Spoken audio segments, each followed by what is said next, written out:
Hey coding family, how's everybody doing? Good to see you today.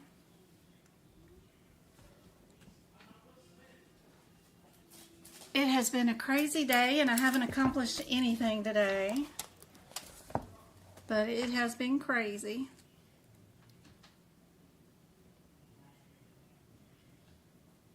How's y'all's Friday doing? What have y'all been up to today? Excuse me.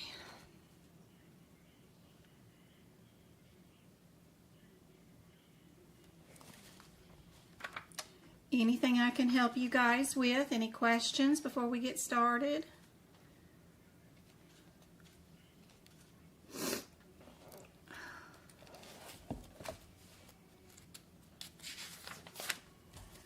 Hey Veranda, I'm right here studying for my ICD-10 book and you popped up, save the day. Yay, awesome. Hey Go-Kart, good to see you. Thanks for the email today.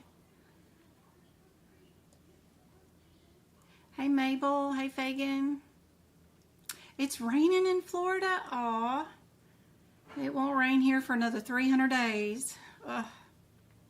It might some in October. We usually get a little bit in October. Hey Andrea. I thought you won a YouTube subscription recently. Maybe it's time for you to again. Hey Royal. How's it going? How's everybody on TikTok? Hey guys. Thank y'all for the likes and shares.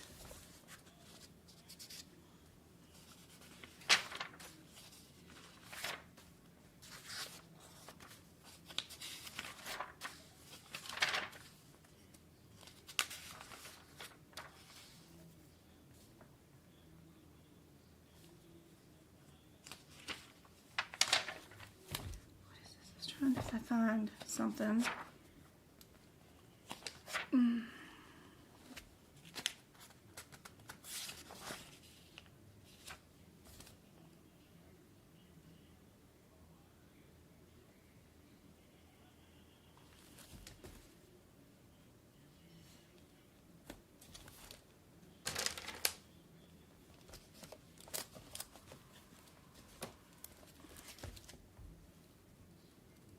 It's pouring. Oh wow, it is sunny and 1,000 degrees, I'm sure, here.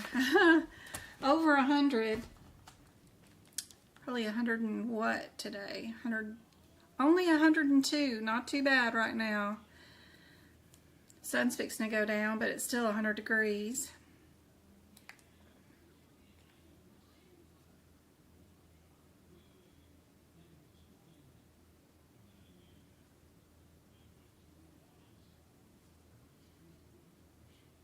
Thank y'all for sharing the live. Thank you for all the tapping and the likes. Thank you, thank you.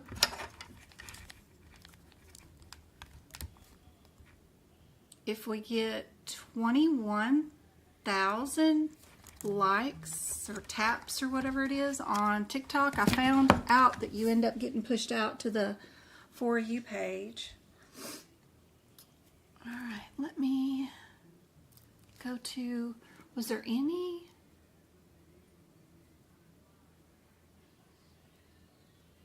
comments or anything that I need to worry about on TikTok or YouTube? Nope, that's too hot. Yeah, it's almost cooling down now. It's not too bad. All right. I wonder why that's, let's get that into the right position, if it will. Oh, there it goes. And now I probably ruined it.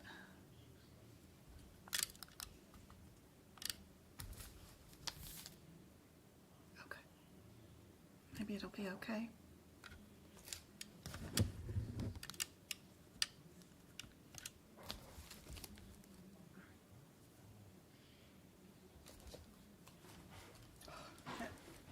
Many books on my table. All right. Let's see, we got that. And then let me some space here. And then I want to change my font size.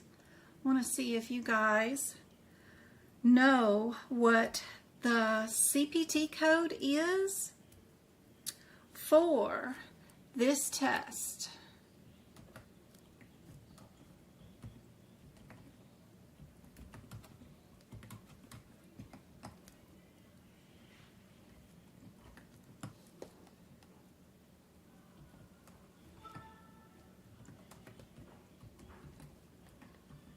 What do you think?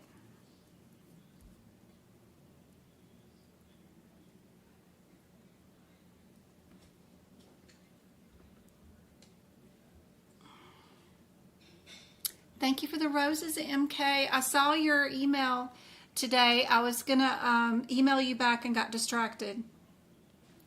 My children started cleaning my garage and creating total terror in the house. The lawyer for the cease and desist rescheduled for next week. So I was all prepared for that today, and then it got rescheduled for next week. And then I had a tutoring today, and I had a tutoring yesterday, but we keep missing each other due to time zones, and it's a nightmare trying to do stuff with what time I think it's going to happen and what time you guys think it's going to happen. I feel so bad about that. Rescheduled it for Monday. But I think I've got tutoring every day next week. Next week is going to be a big one. Plus I've got the workshop on Sunday. My tutoring session for Go-Kart and MK did not record, which is totally crazy. I don't know why Zoom didn't record it. So feel totally bummed about that. And then I've been watching YouTube videos on Zoom to see what I'm missing and how to use it properly, because I don't use it, so I'm old. I got to figure out how to use it properly, make sure I'm doing it right.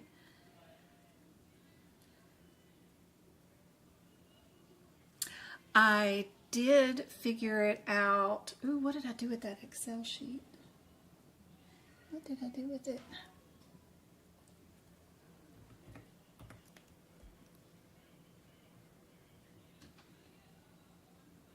I wonder if I saved it.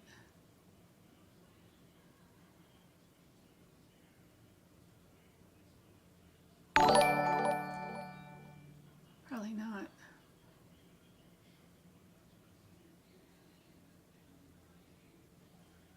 Dang it.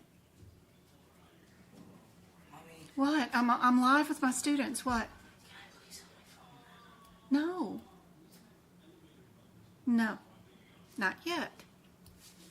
You are going to suffer a little bit without that phone, okay? One of them's grounded from his phone. Well, both of them technically are, but one of them's really asking for the phone back, and he has to suffer.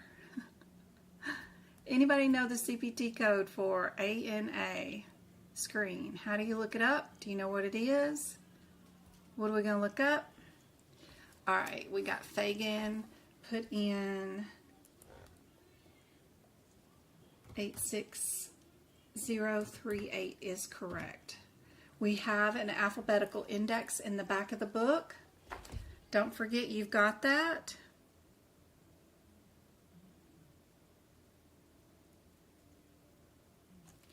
What about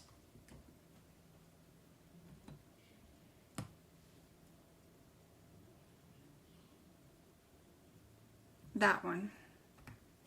What would you code there?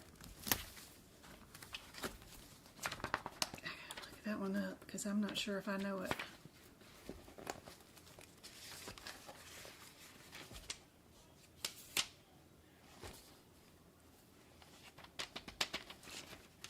A, B, C, D, E, F, G.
Anybody know the CPT code for this one? ENA?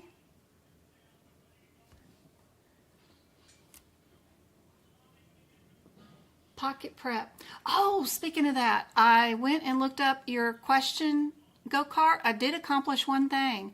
I found the question out of those 750 that does have the 45385 times 3 answer, and I went and printed the guidelines and looked in my old jobs codifier thingy, that encoder that I still have access to for some reason. They forgot to unlog me out of that, but it all says you don't times it, that it includes multiple polyp removals. Now, if you use a different technique to remove the polyp, then you can use multiple codes. But that question said they removed 3 by snare. It wasn't like 1 by a different way and then 1 by snare and 1 by another way. You still wouldn't times it that way. You would still be adding different codes. But I questioned them. I did create an email, sent them their original question with the rationale and the answer. You have to do that. You can't just tell them, hey, you got a question wrong. You got to go find it. And then you got to copy it and paste it. And then you got to tell them what you think is wrong with it and then give the supporting documentation. So I did all that, created it, and sent it out. So we'll see what they have to say. But that's pretty good if you did find one that was wrong. Is Pocket Prep for CPC accurate and current? Yes, it is. It is. Now, just like with everything, including your CPT book, everything's going to have an error in it from one way or another. Even our 2024 CPT book has errors in it. We were just talking about that the other day. We went through and we fixed some errors that were in this book. So, you know, there might be 1% error rate in that system, but so do I. I have an error rate of probably higher than 1%, but you know, we're all human. So, but it is current. They are utilizing 2024 books, 2024 guidelines, and the questions have been updated. ENA is part of like an ANA test, but this is called an extractable nuclear LEAR. What, James? So, Antigen. What do you want me to do with all your cell stuff? It's got to stay in there on a shelf. He doesn't get all the shelves completely empty, right? We can split them or something, right? ENA. Okay. Does that help you pick out now what the CPT code is for it?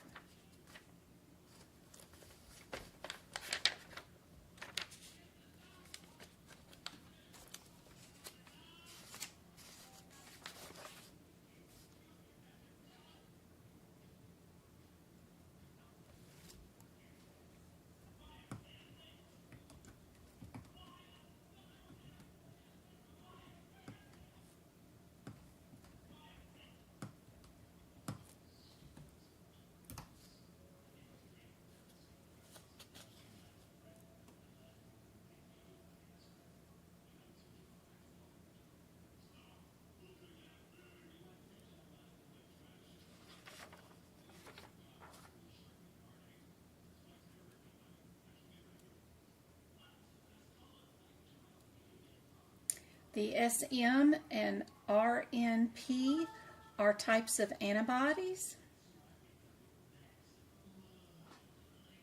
Each of the antibodies are indicative of a certain condition, right?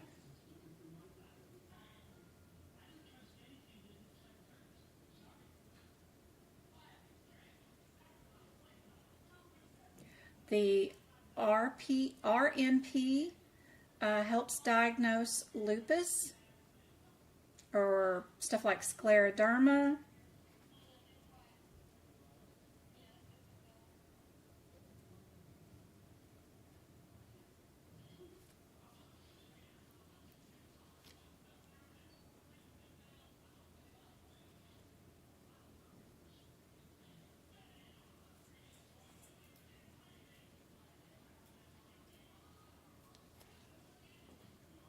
So it might be helpful to look in your,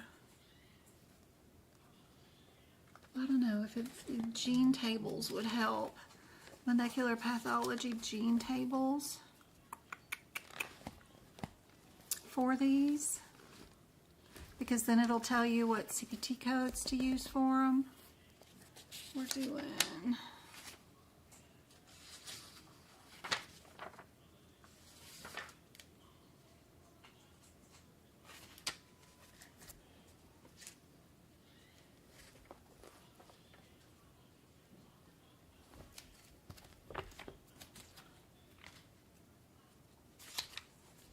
maybe not.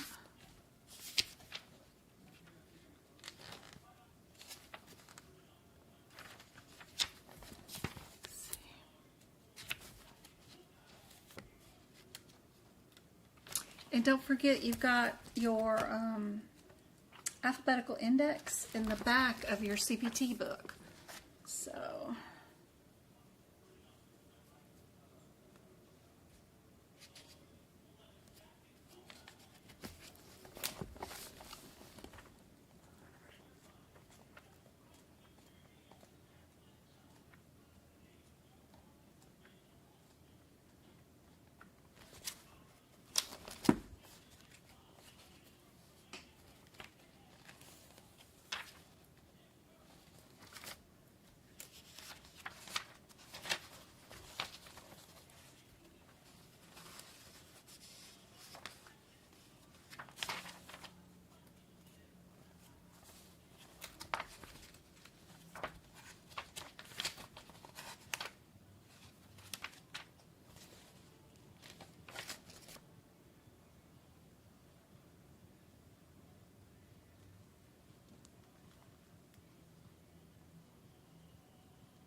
extractable blood. We're going to talk about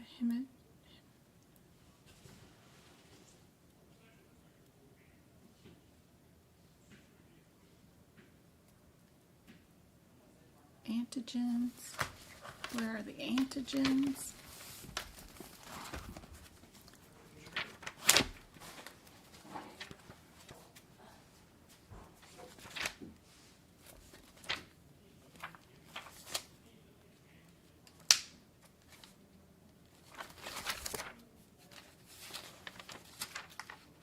Let's see.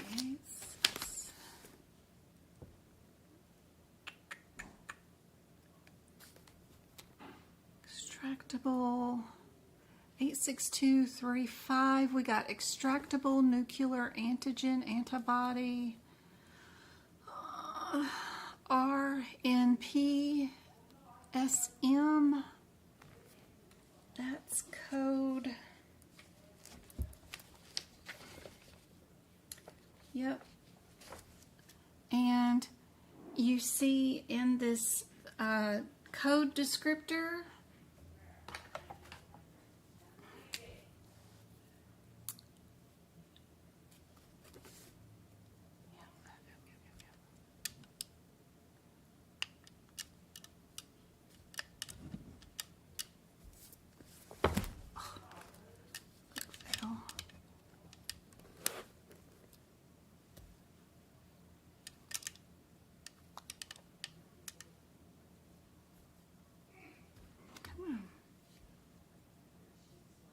focus, focus, focus in on this stuff. There you go. 862 86235. Is that how we code this one?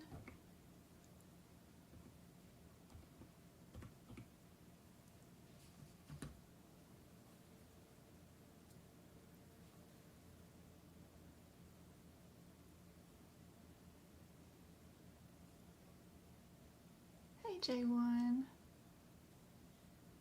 Good job, Meek. Meek got it, but you're supposed to times 2 this one, because you see right here in the CPT code descriptor, it has for each antigen. What's included in the parentheses here is each antigen individually, right? And then each antibody you're gonna times. So this one, because we said in the quotes we're doing the SM and the RPN, that means this one will be times 2.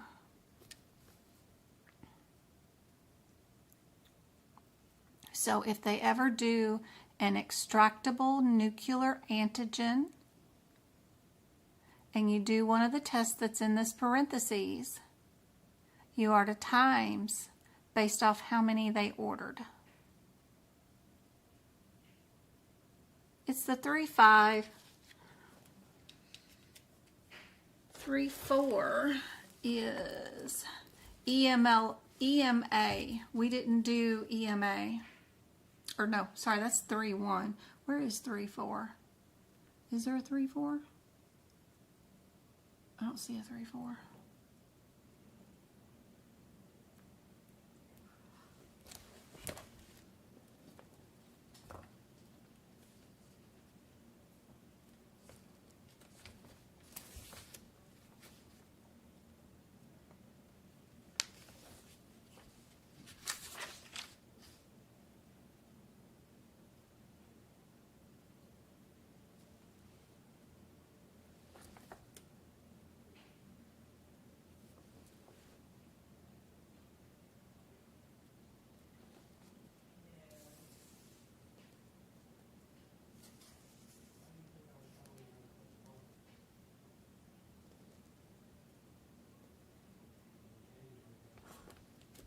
All right, last one. This one's probably on the test or some variation of it.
What do you guys think about that one? What would be the answer? Do you know how to look it up in your book? Do you know how to go to the back? Look through your alphabetical index back here. Get to your correct answers.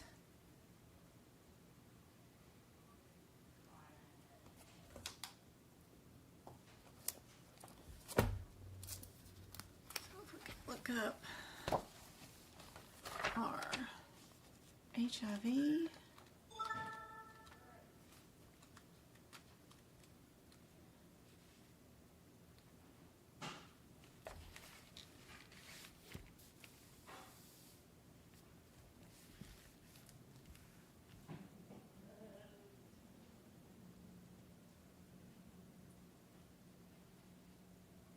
What code are we going to run to?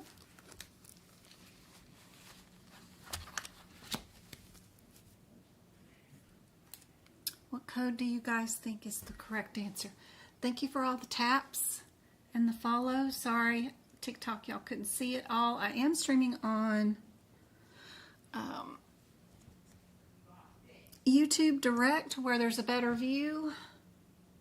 Good to see you.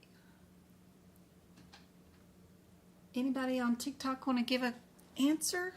What do you guys think? Let me check on YouTube chat.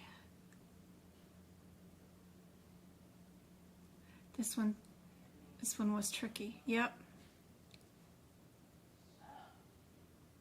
Hey Zena, good to see you.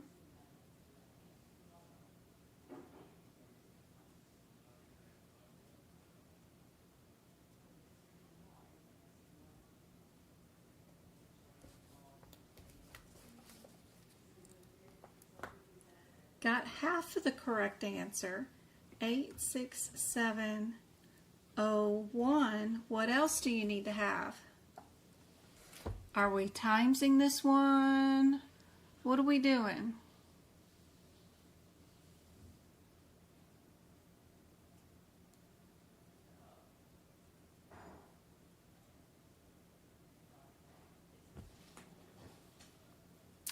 What are we doing?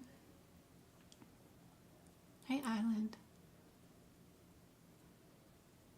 Good job, Meek. What else do we need to add to that?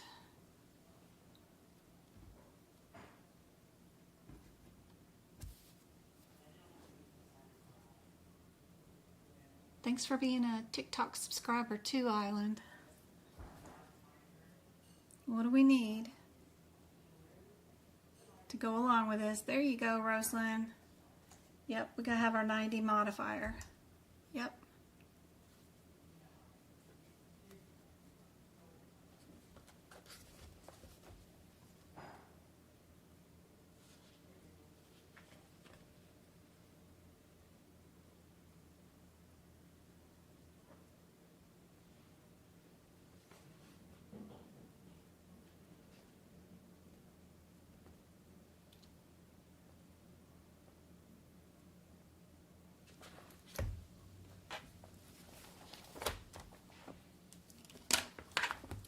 Book away.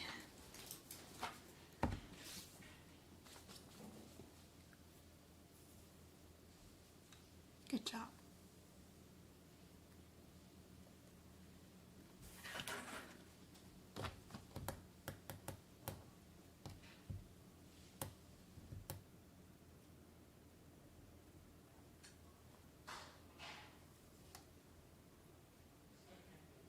Bring up these codes for today.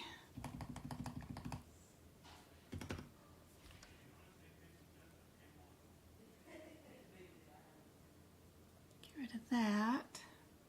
Bring this up. Is that what font size is that? It still says 22, but it looks small. Go.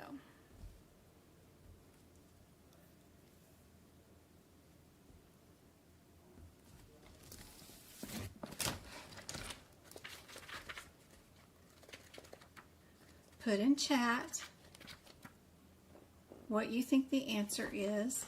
Also, let me know when you get to the code 67028 in your CPT book.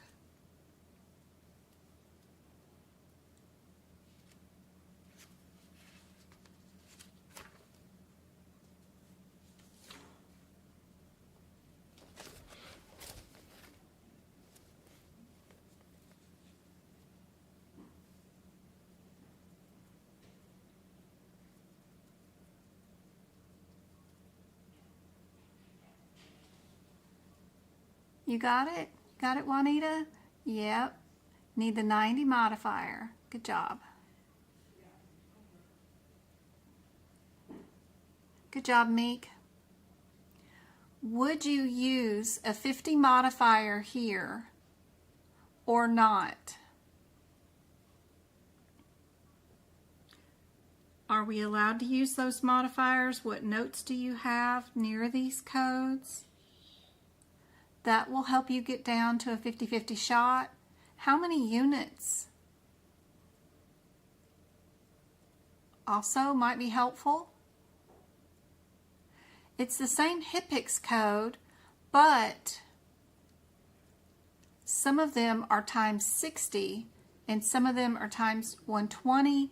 It might be beneficial to run in our HIPX book to code J2777. Let me know also when you get to that code in chat.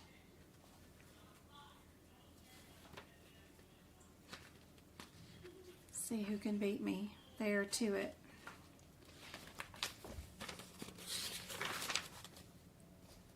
I'm there. How many milligrams or micrograms are in it? How many was ordered?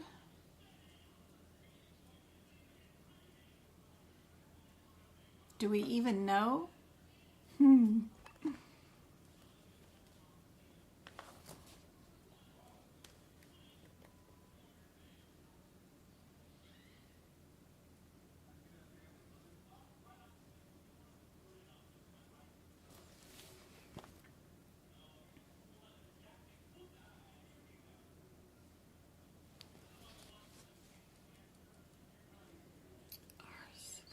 R67028.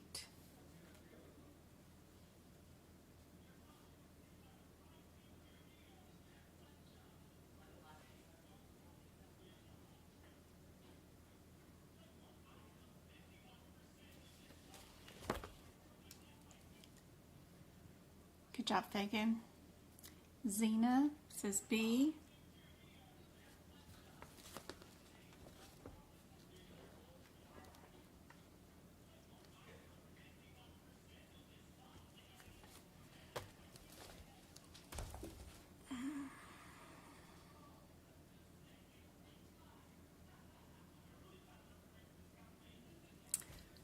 Weren't we in here earlier? Didn't we have...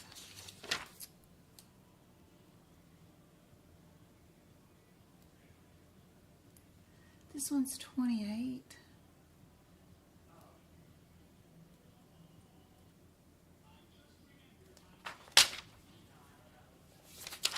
Where were we at yesterday? Not yesterday, but you know, Wednesday.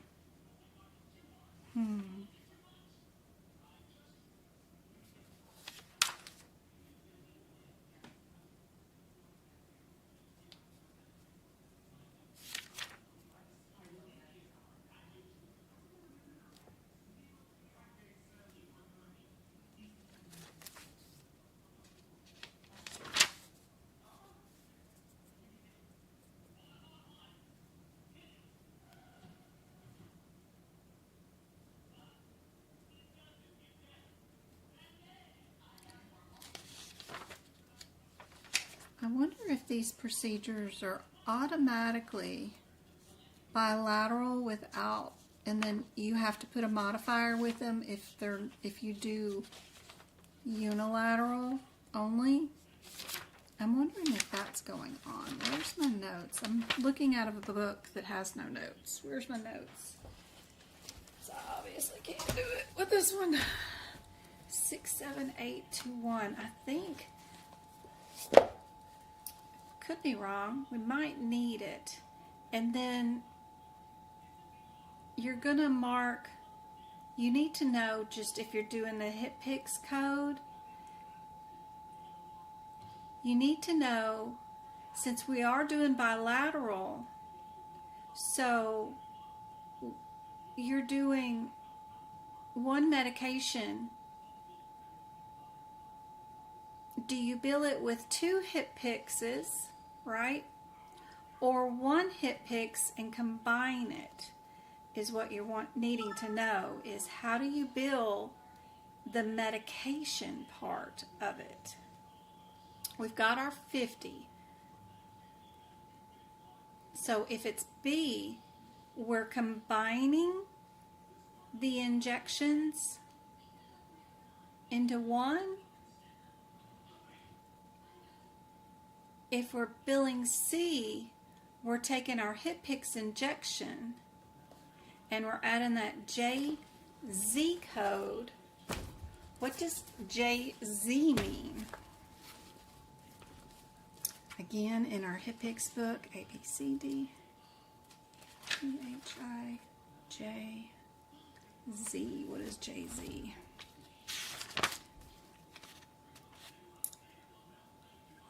JZ says zero drug amount discarded, not administered to any patient. Zero drug. To append JZ to the code for a drug in a single-use vial or a single-dose package, there is no discarding of any of the amount.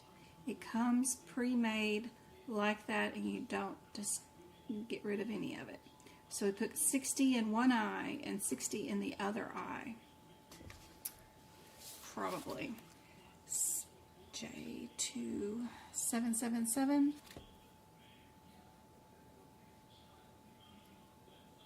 That was in a Coding Clinic magazine of 2022.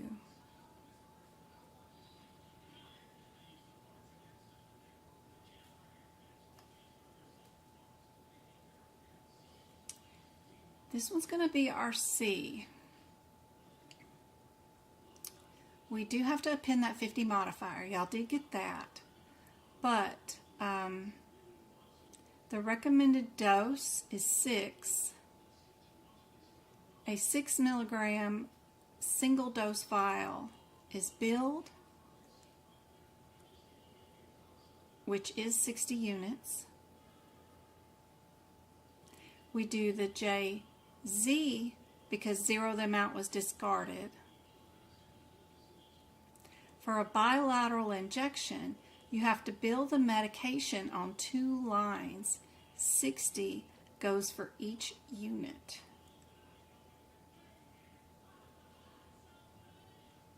It's interesting how you can bill the CPT code, but you have to mention that it's separate, right? One in one eye, one in the other eye. You did 2 of them, right? But then in the medication, it's the opposite. You add the code twice to indicate you did 2 eyes. And then there's a modifier for saying you didn't need to discard any medicine because it came in a pre-filled syringe with the perfect dose in it.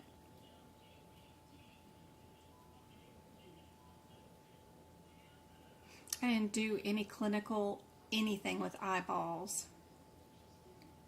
So this was interesting. Knowing these patterns for the exam, like eye injections can get a bilateral modifier with 1 CPT code, but if you're using injections with a bilateral CPT code, you're going to need to do the injection or the name or the drug, whatever it is, you're going to need the HitPix code down twice.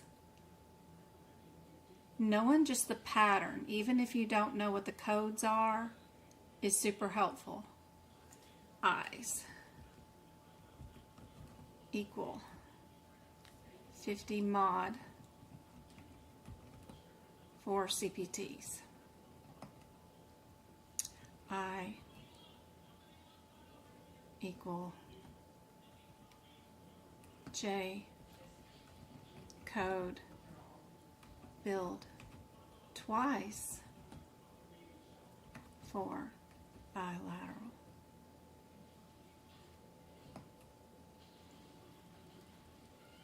Something written like that, you can do it however you want to in your own notes, but something written like that above on the top line of your CPT book, and then again rewrite both of them near your J eye injection codes here near the J2777 will help you look for just that pattern during your exam.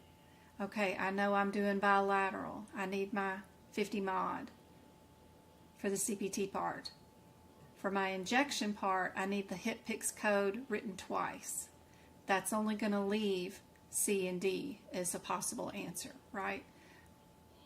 but because you knew you needed the 50 modifier, that'll keep you straight, knowing that it's C. Just having something like this written in your book. That makes sense? Thanks, Juanita. Hey, Elizabeth. Hey, Ada. How's everybody doing? Thanks for the follow, guys. Jay-Z means it wasn't wasted. That's right. We didn't waste any drugs. They were all given.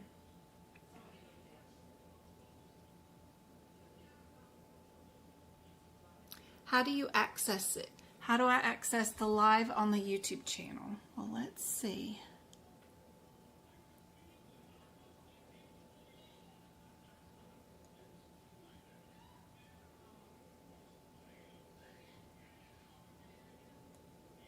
Does that help? Let's see. If we go to, oh, that's just the chat. That won't help.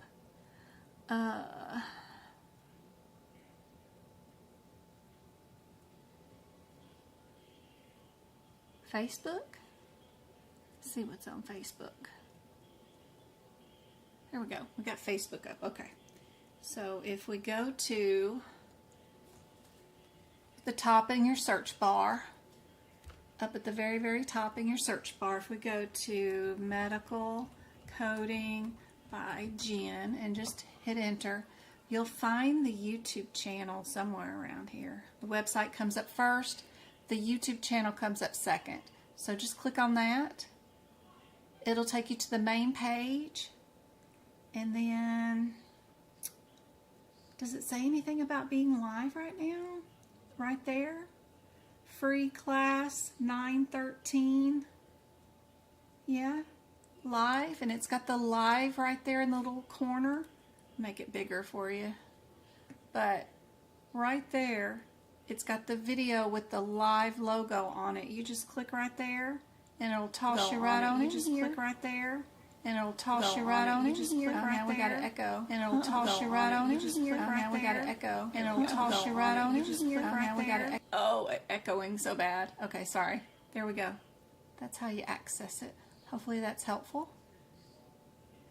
Did you guys see I updated a bunch of stuff on the website? Well, I've been trying. At the medicalcodingbyjen.com. I'm trying to shrink it. Like, my website is so big across the whole website page, and like if you go to AAPC or anybody else's web page, they have like 2 white columns on the right and left side, and then they put the page in the middle-ish kinda. So I've been trying to work on doing that, but it's hard to do and then still have all the little tabs across the top in a big enough font for everybody to see. But I did make where your account and your logon is bigger. So if you do join my website, which is totally free, and you're in the system and you want to know where things are, like how do I cancel my subscription, how do I look at my orders, that's what this little bar right here is. So like, and it says welcome home to your medical coding family site now. So this is all your account info. Like, you can look at your profile, you can look at your appointments, you can go to your subscriptions and cancel them really quickly and easily right there. You can look at your reward points and see if you can buy anything for free. All that kind of stuff is all right there. So I tried to make that bigger. And then if you go to our bonus area and you are a bonus member, or you're thinking about joining, I have, of course, some info here, my top answered questions that are asked. But if you do join the area, I updated the E&M questions. I did, I added a bunch down here, way down here at the bottom this weekend. Been working on it. All you gotta do is click on the answer you think it is. It'll tell you whether you got it incorrect or correct. So, and then once you get the correct answer, it'll tell you you're correct. So you got rationale even if you have it wrong. So that's kind of cool. And then I updated some of the guideline questions. But anyway, there's a whole mess of them. Been trying to add more questions to all the sections. I need to write another blog. Oh, the practice area that's free for everybody has practice questions. It now has a trivia question area, like what does the suffix of ectomy mean? Even if you don't know it, you can just type in hi and hit check the answer, and it'll tell you what the answer is right there. Surgical removal right there. So I have a new trivia area right there.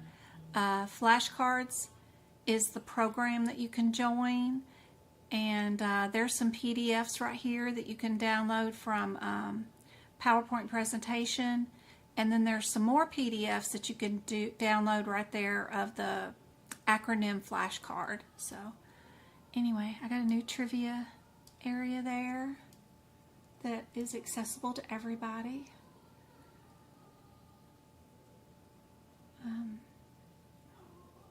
Hopefully that's cool. And I cleaned up the front page of the website so it's not so jumbled up. I've got our link for Mint Mobile if you want to pay $15 a month for unlimited cell phone service. It's wonderful. I love it. I switched from Verizon. Love it. Our Pocket Prep logo is still there, shaking its little tail off. So join that, please. And you get 750 practice exam questions with page numbers where the answers are. And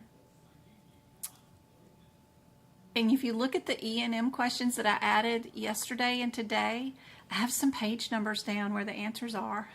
So I'm trying to be like Pocket Prep, but they're better than I am than that.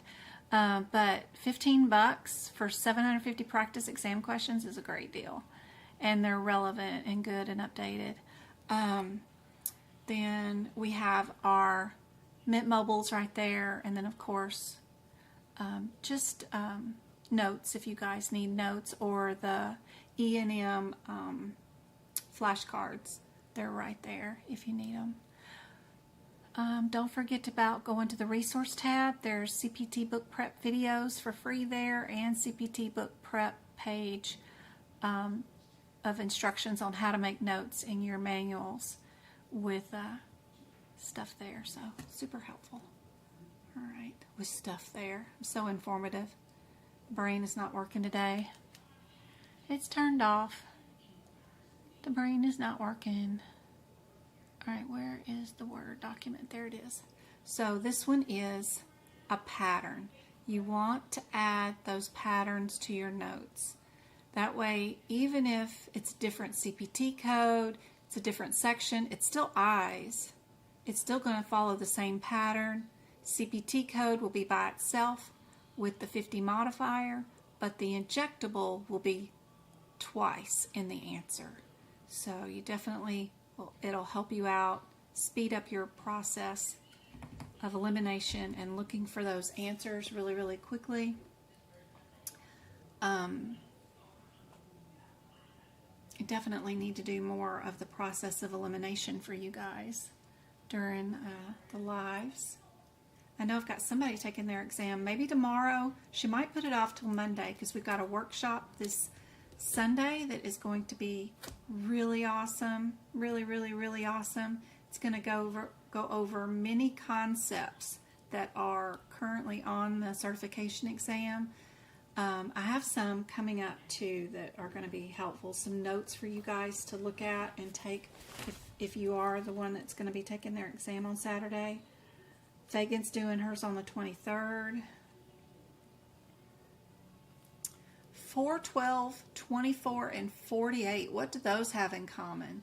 If a physician creates a treatment plan for a patient to receive monthly bilateral injections of something, and they have commercial insurance that requires prior authorization, how many units should be requested to cover the patient for a year for these injections? Normally, with these type of questions, it's usually not the smallest number, and it's normally not the biggest number. It would have to be a difference between the 12 and 24, right? You can look up this drug in your HitPix book, probably. Did you know you've got an alphabetical index in it too? Let's see if it's there. Let's go look.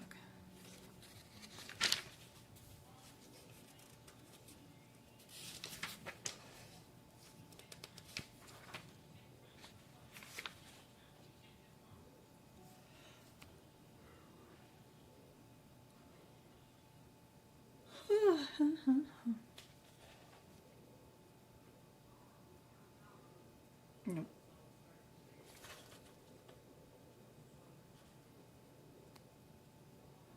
What drug is that?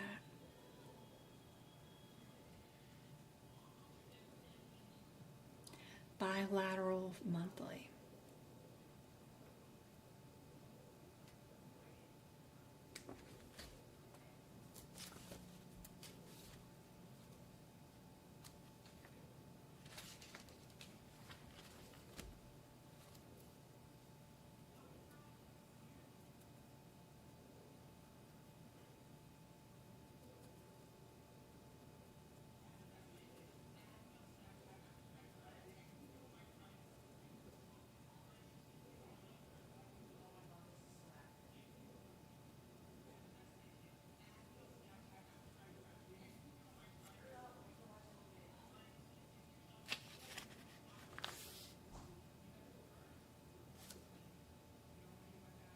(2 p.m. Arizona time zone).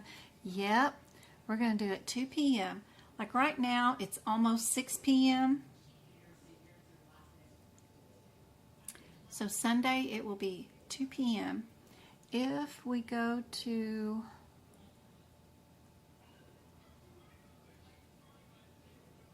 back to my website and our workshop is right there on that main page. It's right there. You just hit book now and it'll take you here. Just click on the 16. It'll tell you 2 o'clock and you'll book it right there.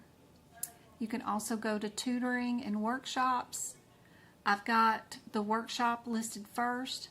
Then my system was not working properly.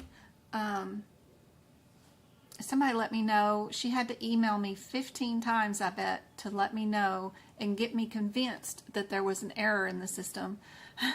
But I fixed it today. If you want a workshop where I prep questions for you and see if you're ready for the exam, that's what this workshop's for, or this tutoring session. And then if you just want advice, you just want to talk to me for an hour and ask me advice and you don't want me prepping questions for you, then you can book this one right here. So I've got them both working now properly where you can book either or on the website. And if whatever is available for those tutoring sessions is not the date or time you need, go on and book what's available. You guys know my schedule. Just tell me in the notes when you're booking it, hey, move it to this day and this time if you can, and I will. You'll get an email that'll do that. But this workshop on Sunday is going to do 75 exam questions in 3 hours.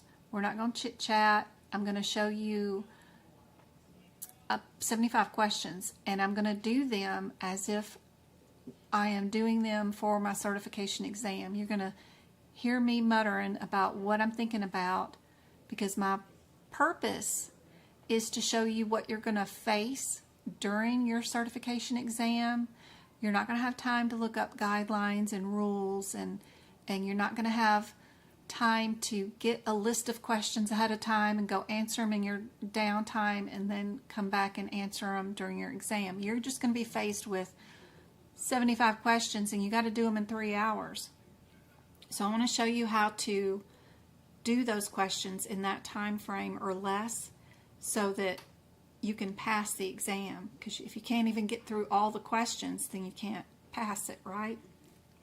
So that's really cool. It's fun to do. See if you guys can get to the codes the same time that I do, and I'll show you what I'm thinking when I'm doing the exam so that you can learn how to get through them and do the exams the fastest and most efficient way possible.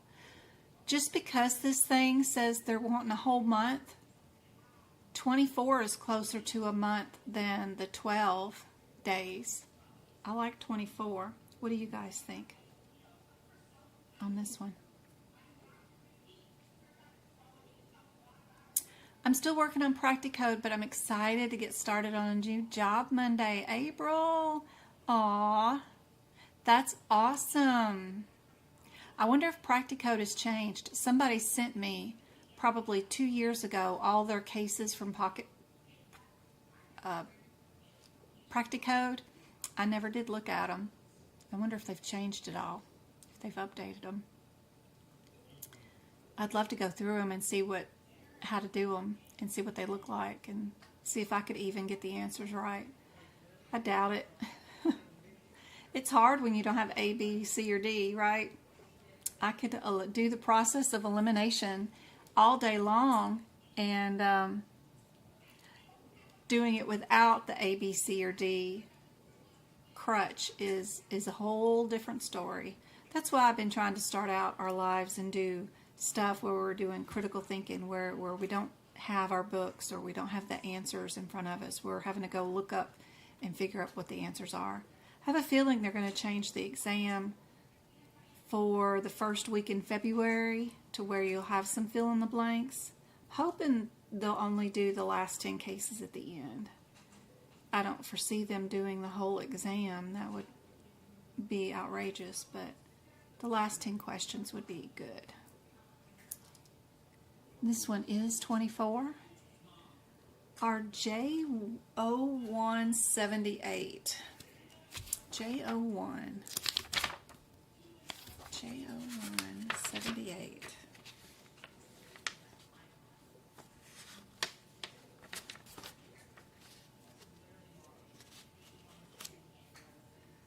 Abilify, probably Billart milligrams.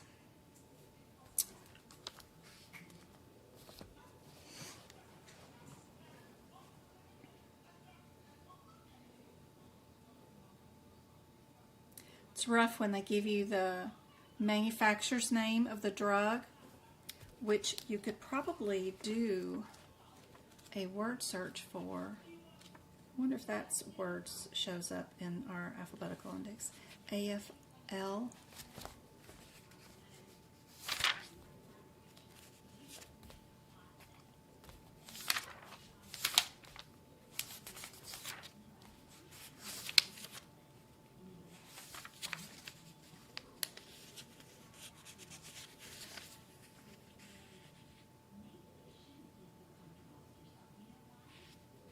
I bet it is really hard.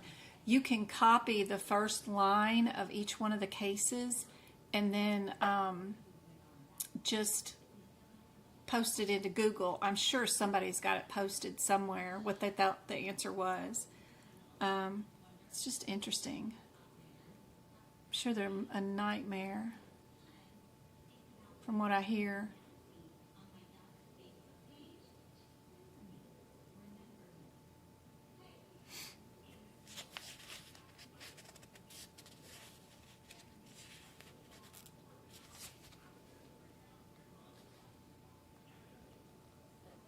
Seven eight is AFI.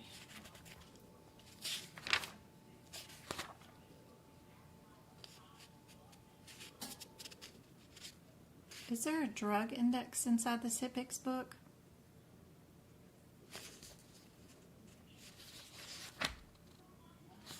I wonder if there's a drug index.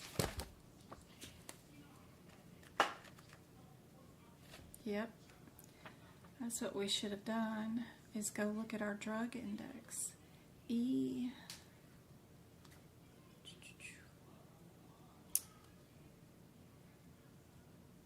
So, EY, ABCD, EYL. Yep. So, for these types of questions, you gotta go to, where is my, wrong one, my video, Wrong one. It doesn't like that one. It likes this one. All right. Switch this. Move it right there. Gotta move my fancy award. It's all up in the way. Y'all's fancy award. So for this one, you would go to your Appendix A found in your Hit Picks book. And to be able to do this question, you gotta go look up the drug name EYL. And when you do that, you can find it right there. It's there. Oh, this camera probably won't focus on it, but it is there. EYLE. If you're in the 2024 AAPC Hit Picks book, I'm on page 486. This drug index, I'm just going through the E's. EYLEA, it tells you it's 1 milligram, and it tells you it is a JO178. I wonder about our other one.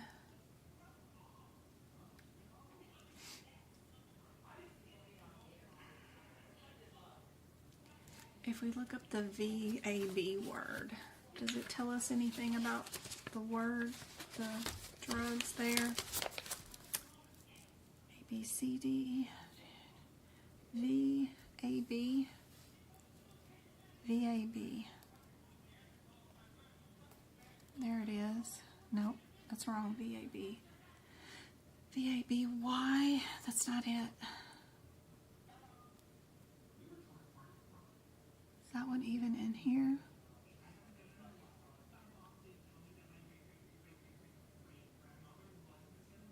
Because I was looking for the 60 milligram thing that they were saying.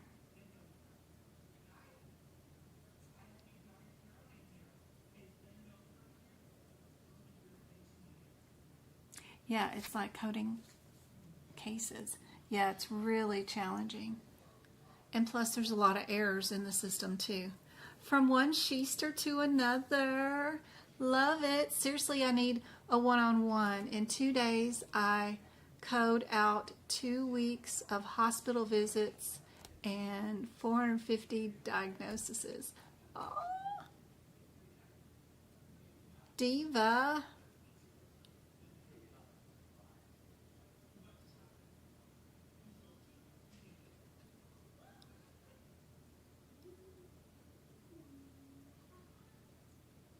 Gosh, you will be an expert after doing 450. You know, Google is your best friend. You know, if you have any troubles, if you're stressing, Google is your best friend. She will help you for sure. Don't forget about your drug index in your Hit Picks book. This will tell you a lot of cool stuff here. Miss Diva and I are I like watching the Sheesters at night, but boy, he's been coming on like 2 a.m. in the morning, and oh, he's killing me with his time zones right now. Even though he's in Cali and we're on the same time zone, just 2 a.m. and then to be able to watch him for a couple of hours and still function during the day. It's so hard. It's a wonder my brain does not work today. Up watching the Sheesters all night long. But you never know what's going to happen, you know. Are we going to get our one wheel stolen again from us? Are we going to have to steal somebody else's car keys? Are we going to need to Uber somebody home? There's always something going on that's crazy. The one time I was yelling at him, shots were fired on the same street where he was at, and he actually turned around and saw the gunman's gun shooting at somebody, you know, I don't know, 50 yards away. He turns that little one wheel around and goes towards them. I'm yelling at it going, to run. No. He rolled right to it. Of course, by the time it got there, they were all gone and dispersed. But I was like, ooh, he made me purple that day yelling at him. It's too much fun to watch him. It's like watching one of my old boys running around. Let me get my TikToks want me to verify I am still here. I is. The magic fence is hitting hard. I know, right? I'd be happy to help you anytime, Diva. You can email me at medicalcodingbyjen@gmail.com. If you have any issues. What about which of the following is true about Group B strep, GBS? Does it infect 50% of newborns? Unborn babies, I mean. Is it not usually serious? Is it a usual cause of premature birth? Or 1 in 10 babies will expire from GBS?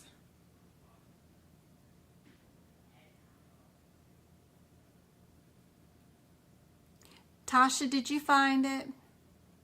What was your question, hon? Did I miss one?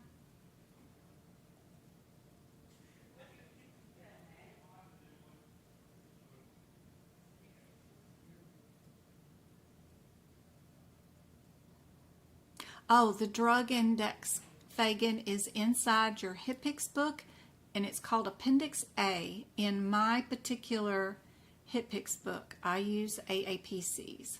No book stands allowed. Really, April? I've had people bring them during their exam attempts at testing centers. That's crazy. Sure, I can share some cases. I actually plan. Oh, that's crazy. When we take the test, can we have a book stand? I've seen some people be able to take them, some people not. You can always bring it. If they make you put it back in your car, they make you put it back in your car. You know, no big deal. But a book stand is a wonderful idea. I've had people bring butt pillows and back pillows and stuff like that. Some people can use them, some people can't. I don't know. You were looking for the drug index. Did you find it?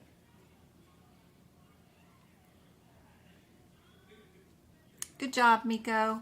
I was on OBGYN 2 weeks ago, and then we moved to infectious diseases. Wow.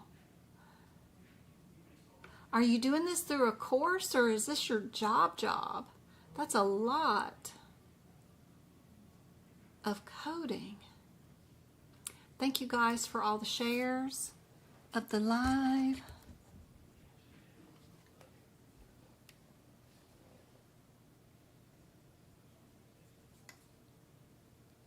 This one is B.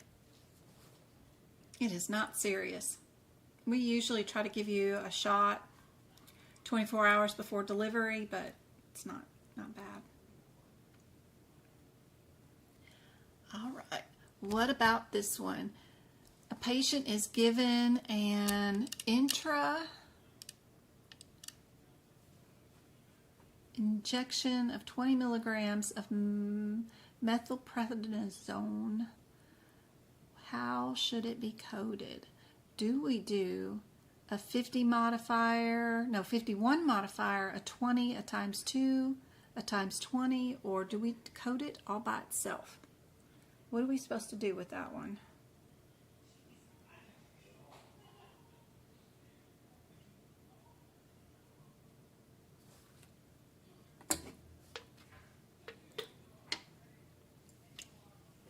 You were working in OBGYN for 18 months. The practice closed. You got a new job. And so now you're having to learn a whole new coding set. Aw. Don't forget, in those work EHRs, if you're torn, you're going to be doing what? Diagnosis codes? A whole new coding set. Well, the good thing is in EHRs, you can query anything So you can look up to see how a particular CPT code was booked for other claims or what diagnosis they commonly use for this sort of thing. So it's kind of cool. It's one of the best things about the EHR systems is that you can query anything, but you know, there's still nothing's ever perfect in them at all.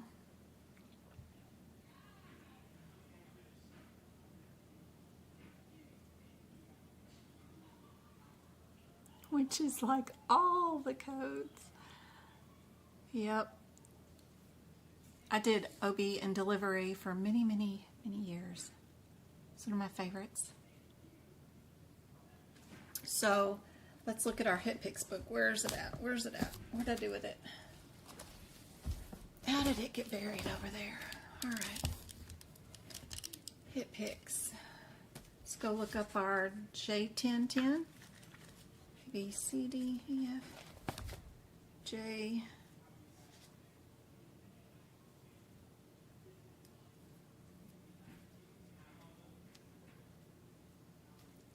Can also look up our, I wonder if we could look up, I wonder if the index would tell us anything.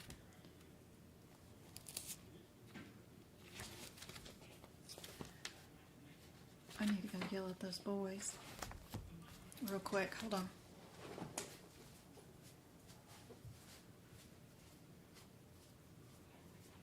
Give it here. Give it here. No, you're not to play in my house with balls. You are going to break all the electronics in this house. Why do you think they are out there in the garage and hidden from you fools? No.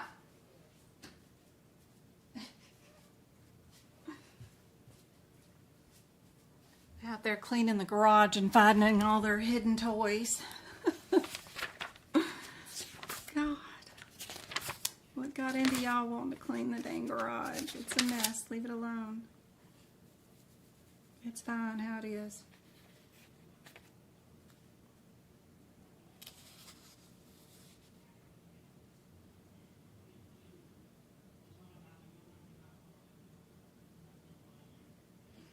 Hmm. 20 milligrams. J1020. Maybe. But if you're given it,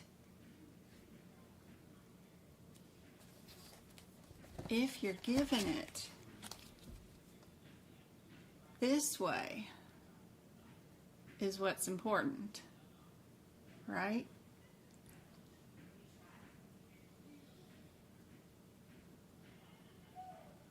$10.10, 20 units times 20.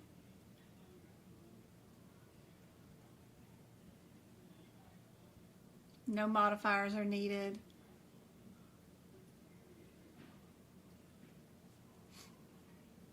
And they are going to be deleting that J1020 just in case you happen to have a code book that was printed after April 1st, 2024.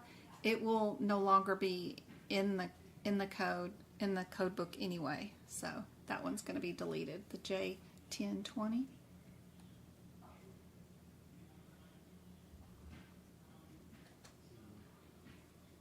Are we minimal, low, moderate, or high?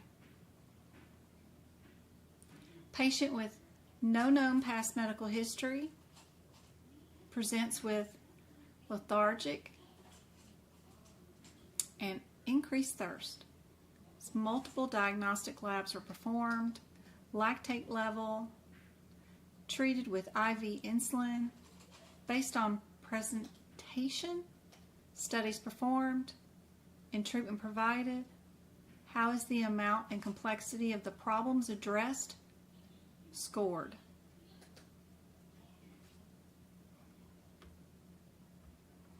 What do you guys think?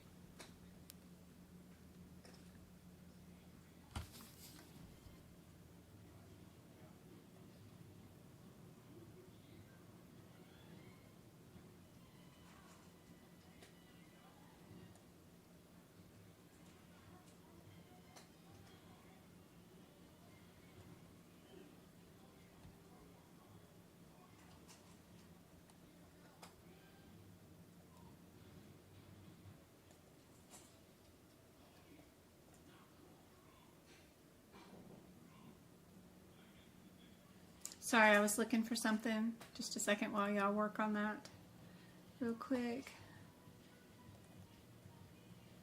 I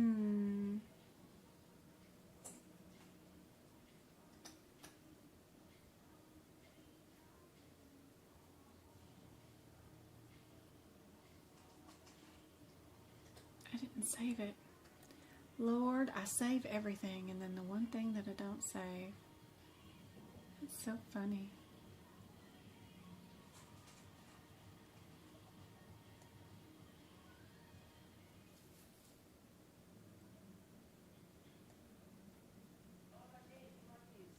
We have 22 people on and 17 likes. Good job. Is everybody on page 8 or 9 of their CPT book? That's where you find the answer to this one.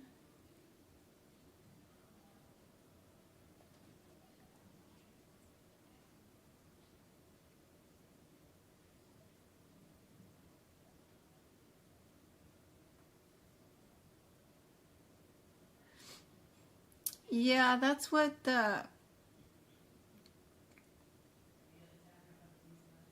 Yeah, that rationale is funny. It was, it's the new magazine question from AAPC for September. You know how we already found some more errors in some of their questions from that magazine article? I don't know who's doing their proofreading this week, or this month, but we're having a hard time, I think. We did do a decision about medications, so I do like moderate. Seems appropriate to me. But, let me see. What did we do? We did multiple labs, including a lactate level. We did treatment with IV insulin. When you give IV insulin, my lovelies, where are we at? Where's our page 8 and 9? We're looking for problems addressed. Problems addressed.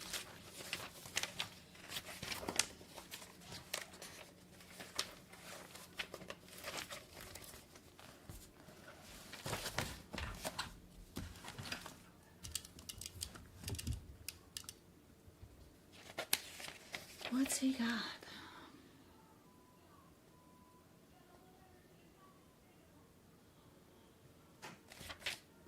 He has,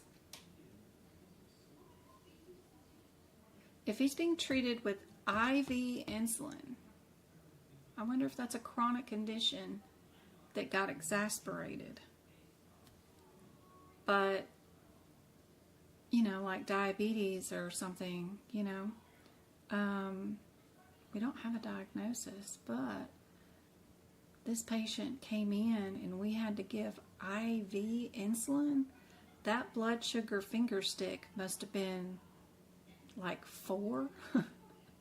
Because given IV insulin, you can either kill them real fast or heal them real fast. One of the two, but IV insulin is no joke. I don't even like giving injectable insulin. As many years as I've been in medicine and dealing with patients, insulin and steroids are one thing that if you hit the wrong thing or you do the wrong, if you just make a tiniest little error, you can stop somebody from seeing another birthday really, really quick. IV insulin would be terrifying. And looking at our stuff here on this page, now they're only asking us about the problems addressed. They're not asking us about risk. But over here in the risk category, we do have drug therapy requiring intensive monitoring for toxicity. that's exactly what would happen with IV insulin. You can't leave those people by themselves. You know, you gotta have something going on, monitoring stuff, because they can go quickly. You're definitely, for risk, gonna be high. I don't know how they get the problem addressed if they're talking about the problem addressed for the encounter is being also high, or is the verbiage overall MDM? Am I making sense to you guys? Because I'm just trying to figure out if they're doing, you know how MDM is separated into 3 categories now. MDM is now 3 components. One of them is the problem list, one of them is your data, and one of them is your risk. Do they mean the problem or the diagnosis or their symptoms that they came in with today? Is that high? Or are they talking about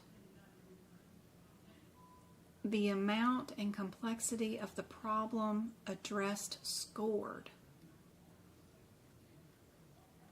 Their verbiage is weird to me. I've not seen it worded that way before. Do they mean this is high? How do they get high if that's what they're talking about based off this chart on page 9 and 10? Because high is only supposed to be 1 or more chronic illnesses with severe exacerbation or side effects of treatment, or an acute or chronic illness or injury posing a threat to life or bodily function. Is that what they're talking about? They came in an acute diabetic ketoacidosis or something, but I mean, they don't tell us anything like that in this note. We don't have a diagnosis. You just have that they come in lethargic with increased thirst, and they were given IV insulin. Are we supposed to know that this is an acute illness that is a threat to their life? Am I supposed to get that out of that question? Or am I getting it from the IV insulin and this is total risk of the drug therapy requiring monitoring for toxicity? And I know that is true for insulin IV. So I'm not sure what they're asking me. Maybe I'm reading too much into it, or my brain is just really off. What are your guys' thoughts? Am I doing the problem list? Data is also high because you can see they did multiple labs, and you know you get 1 point for multiple labs. They don't give you a number, but if you did, how many labs? Is it 4? If I did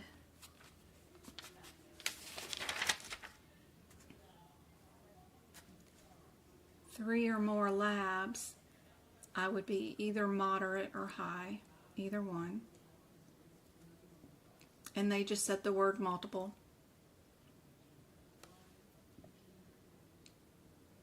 Our total risk is of course high because of the IV insulin. But in our overall MDM, even if we didn't know about the problem list, because of the multiple labs and the IV, we've got 2 of the 3 matching, we would still build overall MDM is high here. But I just don't know what they're asking in this question. How is the amount and complexity of the problem addressed scored? It's got to be that. But I'm not technically sure where you put this patient because we have no diagnosis. We have an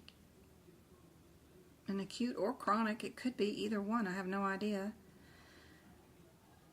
And it does pose a life-threatening threat to somebody. If you need IV insulin, you are in a really bad shape, because a lot of people, you just give them a soda or a piece of candy and they're fine in 10 minutes.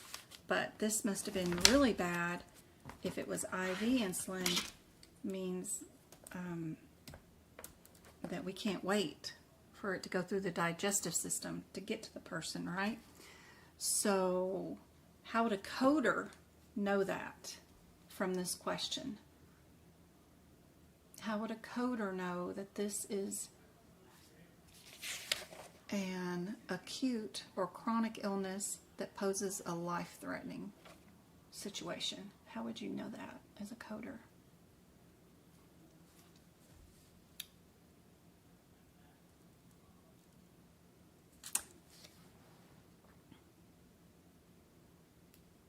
Island says risk, correct.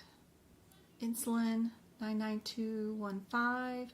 They're probably in the ER, so 99285. But if we did critical care, then it could be. Whoops! I didn't mean to invite nobody. Sorry. Hey, Island. You got an insight on this one? Did I invited Island to talk? I guess somehow or another. All I was doing was trying to scroll back through chat. But if you've got some insight and want to share or ask a question, have at it. Oh, she left. Okay. But anyway, sorry guys. I don't know how to turn it off. Anyway, I don't know how to get back to the screen where I can see chat. But it is a vague question.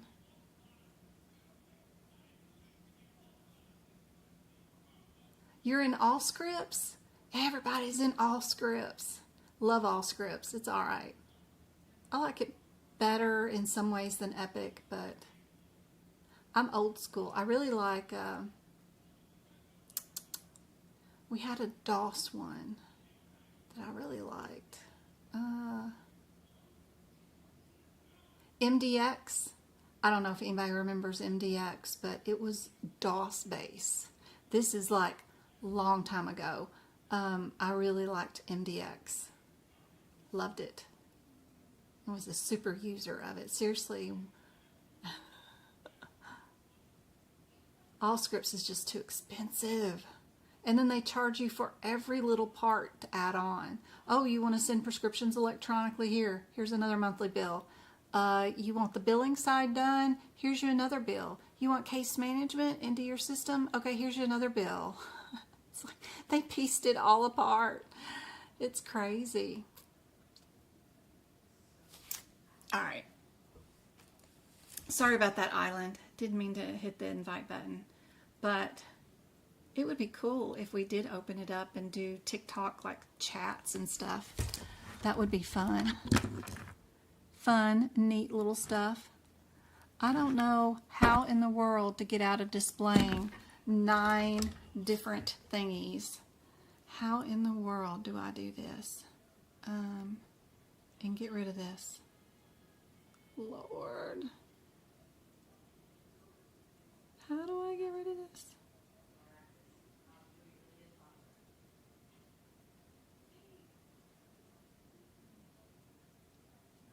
No idea.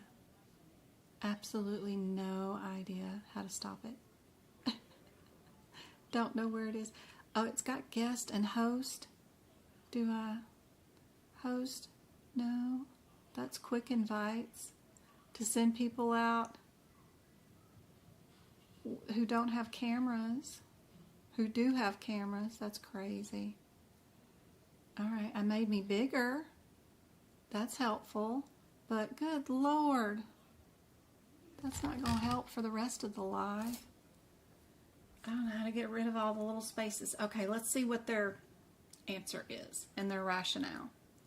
All right, they did say hi, and they say the patient's presentation requires advanced diagnostic studies, including lactate levels. See, that's all data, which is performed looking for metabolic derangements such as diabetes, diabetic ketoacidosis, what I said. Patient was treated with IV insulin, that's risk. DKA would be considered an acute illness that poses life-threatening or body functions in high amount of complexity for the problem addressed. Okay, you're just supposed to be clinical enough to know that lactate level and IV insulin with lethargic and increased thirst means that that patient is in ketoacidosis, which means that that is an acute life-threatening illness. That's a lot for a coder to know, I think, but because they don't tell you a diagnosis. Very interesting. It's one of their new questions from 2024, so it's in the September magazine from AAPC. So, very cool. Very interesting. It's just the way they use the English language sometime. How is the amount and complexity of problems addressed scored? So that's interesting. I never knew that the coders needed to know that that clinical presentation means ketoacidosis. It does to, clinical staff, of course, but that's asking a lot of a coder, I think. I mean, if you've got to clinically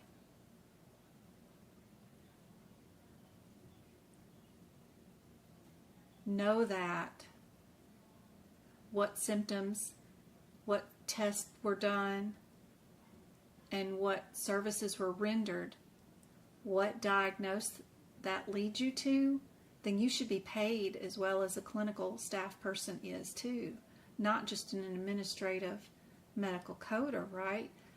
If that's your expectation at your job, is to clinically diagnose, like that, then I would expect to get paid for having that clinical knowledge, right?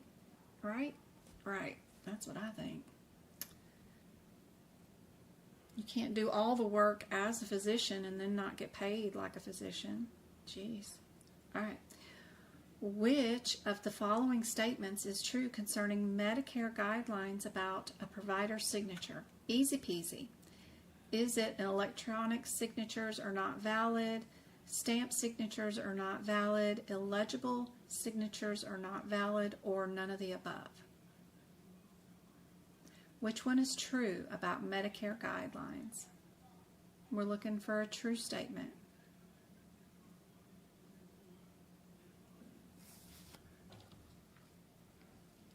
Which one is true?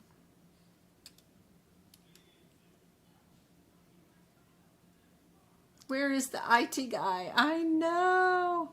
He's out in the garage destroying my garage. Oh my gosh.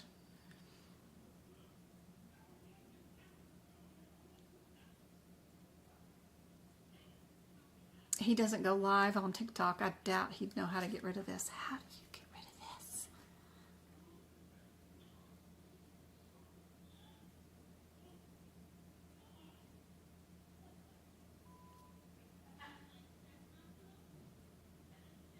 AI wallpaper. Lord. Enhance. I can do stickers and sound effects.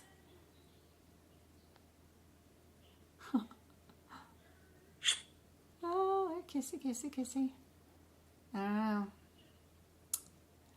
Sorry, go-kart. Y'all go over to YouTube. Which one's true? We got B on TikTok. We got D's, none of the above. You'd think, right? Illegible signatures are not valid. C on this one, illegible ones. You got to be able to read it. You can't just sign it like whatever. My signature is just that. So, you know, you can have, which is silly, because if your signature is illegible and no one can read it, you just make a ledger where you type out your name and you just spell it, right? And then you just put your illegible signature beside it, and you have that in your billing office. And then, you know, if anybody questions what the signature looks like, you just have that printed out. So this is just seems like a really stupid question, but it's the answer that AAPC wants. So we just got to remember which answer they want. And for this particular question, they wanted illegible. A patient presents, oh Lord, it's another one, minimal, low, moderate, or high. Patient presents with an abrupt confusion and weakness on their left side. The ED physician orders a CT scan of the head, an IV contrast to rule out hemorrhage. Based on the ED specific considerations, what level of risk of complications or morbidity or mortality of the patient's management would be assigned? What kind of sentence is that? Lord. But risk I can understand. Risk I can do. What's the level of risk?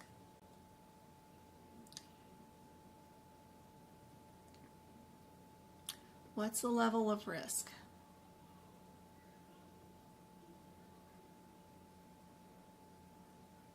Michelle, thanks for the follow. Thank you guys for the 8,000 taps and all the shares.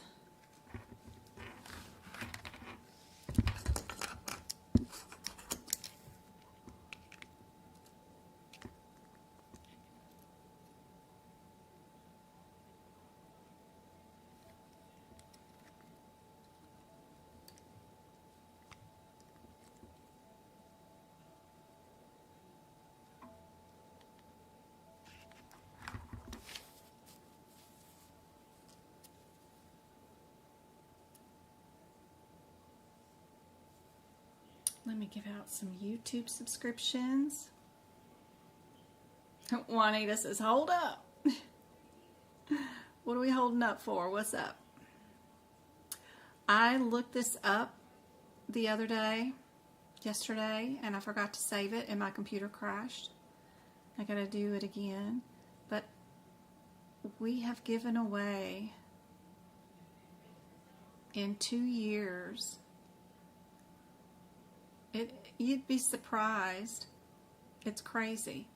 But $8,167 in YouTube subscriptions in 2 years. It's crazy. Sparkle. Eli. Catastrophe. Dr. Meh.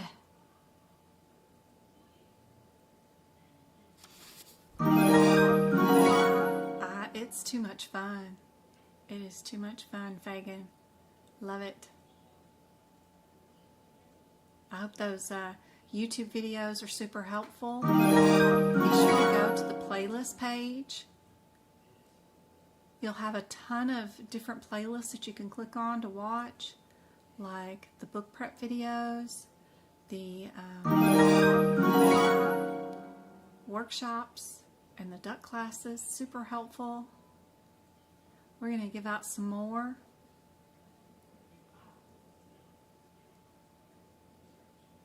I've paid aapc $10,800 and something. I did the additions for that cease and desist, thing, in the past 3 years. I've spent that on their material, just from their website. Now, I've bought other stuff of theirs from like Amazon and stuff, anywhere I can get free shipping, but I was doing the totals of stuff this week to prepare for the lawyer talk, and I was like, okay, dude, where is it? Where's the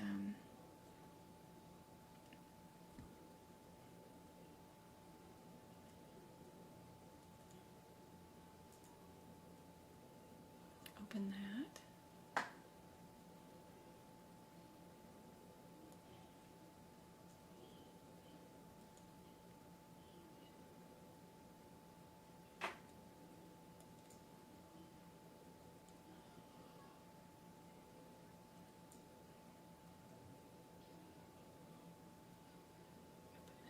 Let me see if I can show it. What do you guys think on this one? You think it's minimal, Cena? Patient presents with confusion and weakness on the left side. They order a CT scan of the head with IV contrast. Based on this consideration, what is our risk level for this patient? You should be on page 9 and 10. What do you guys think?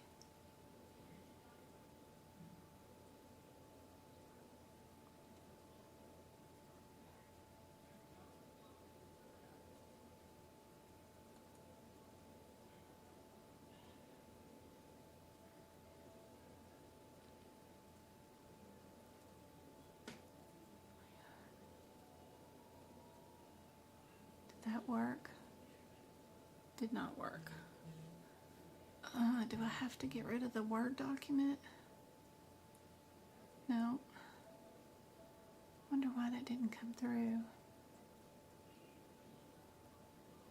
What about...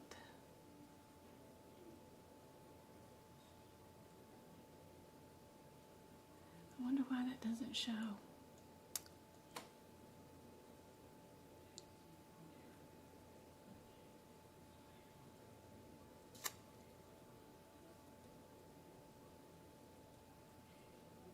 Window capture, existing,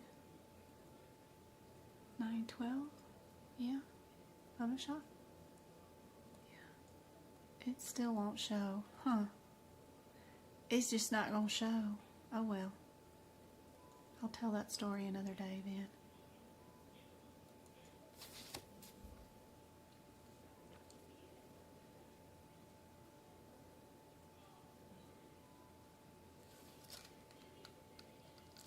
So if we're looking again on page 8 and 9, we're looking for overall risk for our patients.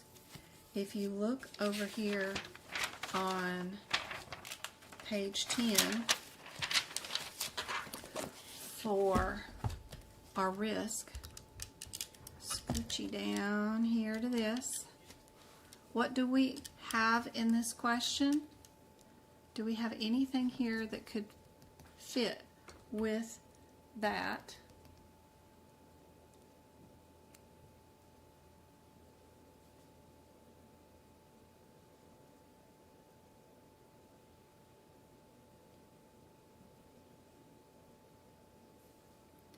What about drug therapy requiring intensive monitoring for toxicity?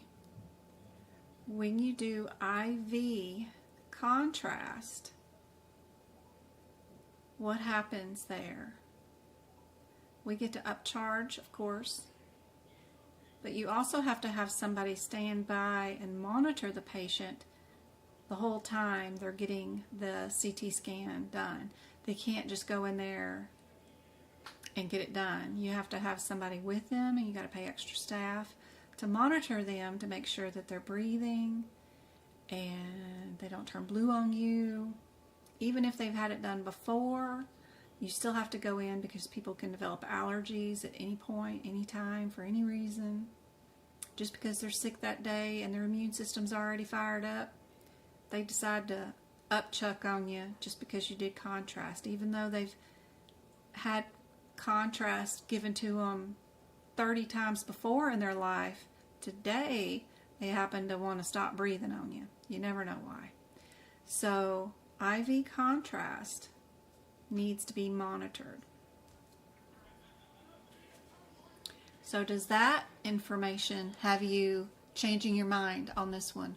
What's the risk level now? What's up, Travis? Are you the one messing with the TV? I'm not. I don't even have my TV. No. Oh no, it's John. I don't have anything. Sorry. I be streaming on my phone.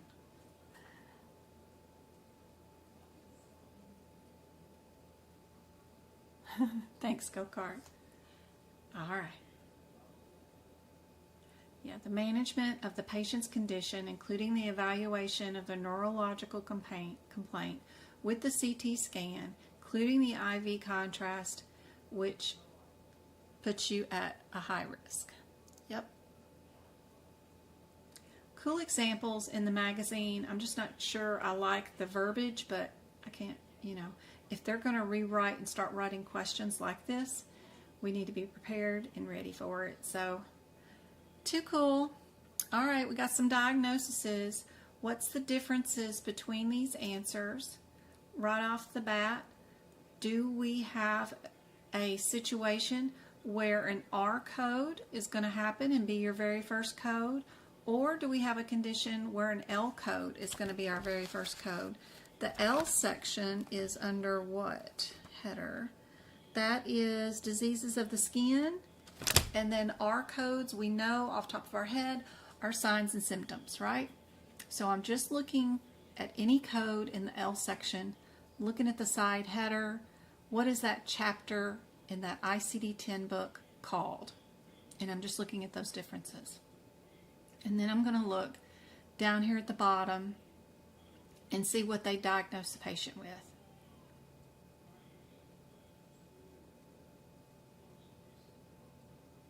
What do you guys think is the answer? Would we start out with an R code or would we start out with an L code? You can put your answers in chat.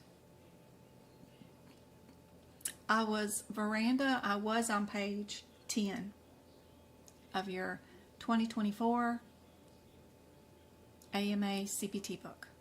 Now I'm in the ICD-10 book.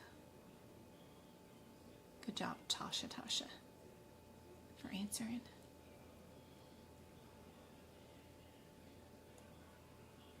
Thank you guys. We got 22 on and 22 likes. You guys are awesome. Thank you so much. Now we got 23 on. Woohoo. Be sure and look up all the little things and fun things I got on my website that you guys can do for free to help out. We're going to do a workshop this Sunday. I hope to see you guys there.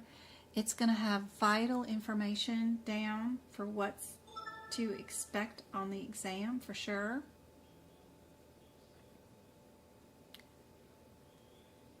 What do you guys think?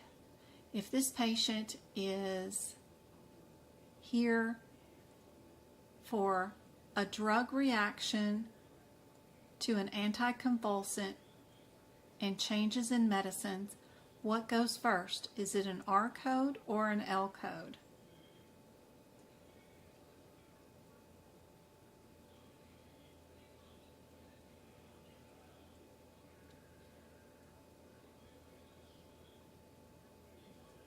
I think most of you guys got this one. D is correct. Good job. Helps you right away. Get those differences.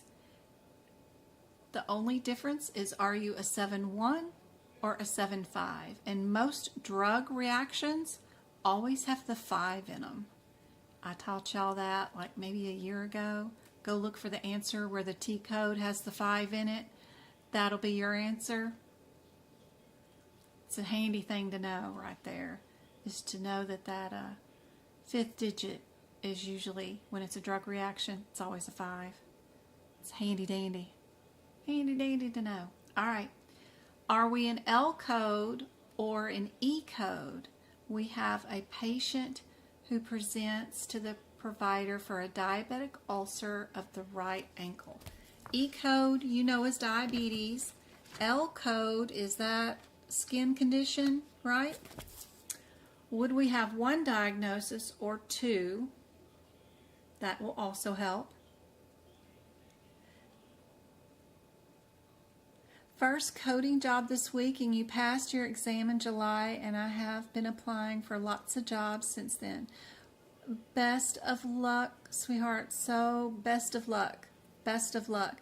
Be sure to watch those TikTok people that do all the job interviews and how to answer the tough questions, like why do you want to join this company? Because I need a paycheck. Hurry up and hire me. You know, you can't answer it that way. I mean, you want to, but you know, dude, don't ask me stupid questions. You know, they do a really good job on TikTok of telling you short, simple, great replies of your mission statement aligns with my values and I could see myself in this position, blah, blah, blah, you know, whatever. Oh my gosh. I would not want anybody to, when I used to do the hiring and firing, the people that came in and were honest were the ones that I hired. The ones that absolutely had no personal skills for interviewing were the ones that I hired. One of the staff people that I hired was people just in HR reamed me out for doing this, but I hired her. But she ended up being the best one there and was never late and always on time and never called out on us.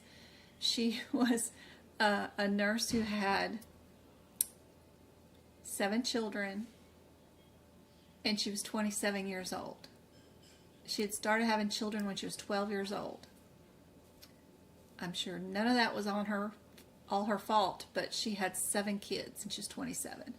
She came in with the most plain talk lady I'd ever heard, but she was, you know, not a hot mess.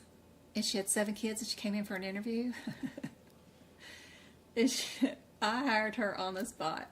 She's the best nurse ever. You got to be, if you start having kids at 12 and you are multitasker queen. And she was great. Yeah, I'm not typical HR. I could never be an HR person because I would not want fake answers. But unfortunately, a lot of corporations want fake answers, so you got to learn how to be fake or whatever and answer them properly. So y'all be sure and watch those TikTokers is what I mean. Yeah. She was a multitasking queen. Anybody who could get to work with all those kids and always have her, you know, hair washed and uniform not wrinkly and, you know, geez, she was put together every time she came into work. 5 days a week, 50 hours a week, never late, never no-showed.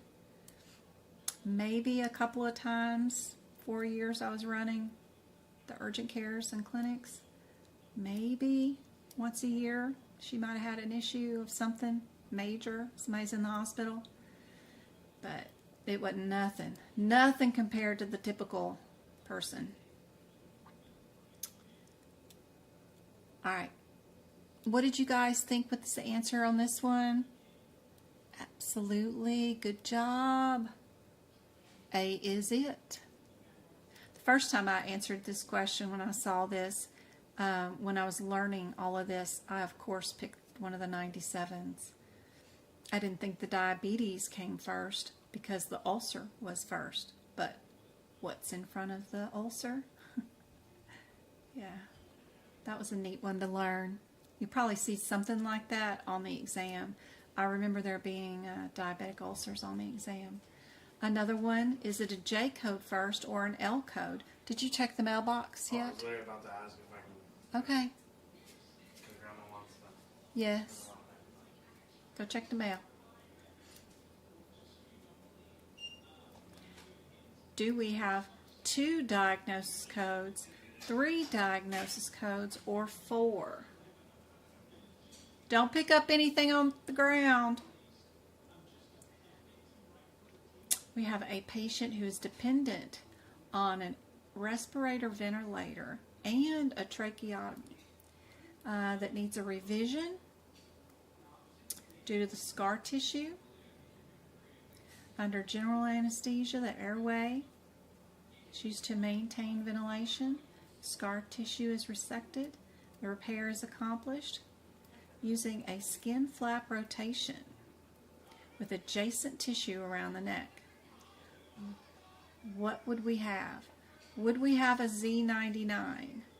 Or would we have a Z43? Or would we have both? L90 is in 3 of the answers. J95 is in 3 of the answers. Only one of the answers has this J39, 2 J's.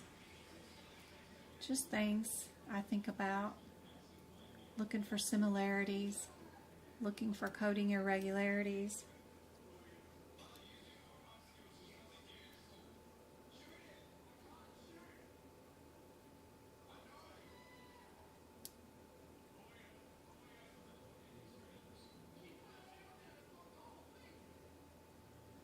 I like the 2 J99s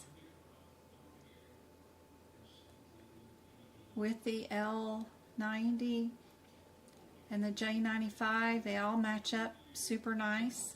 A and B are my favorite. Would you have 2 status Z codes or 1 Z code for somebody that's on a ventilator and this? What do you guys think is the answer?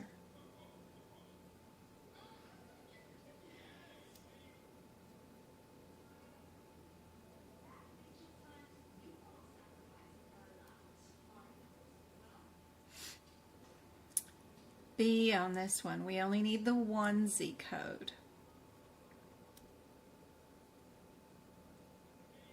We have an exclusion on this one. Yeah.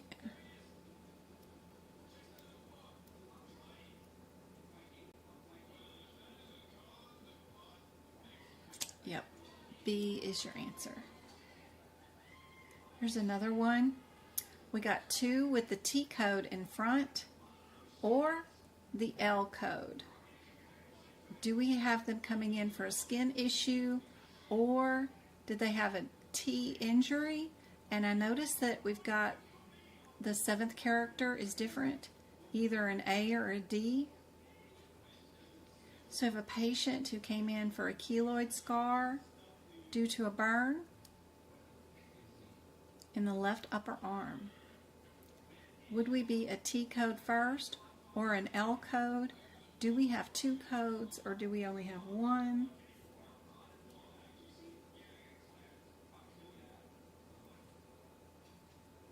What do you guys think on this one?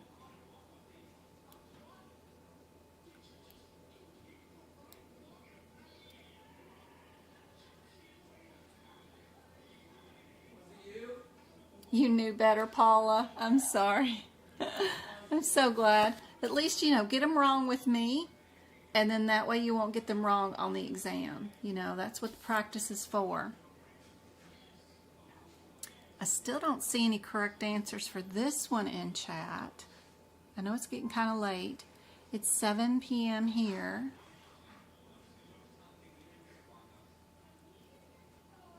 I got some rapid fire anatomy ones that you should know for your exam if you're taking it tomorrow or this week. I still don't see any correct answers in chat. What did they come in this office for today? What's going on? There you go. They came in for this, right? Well,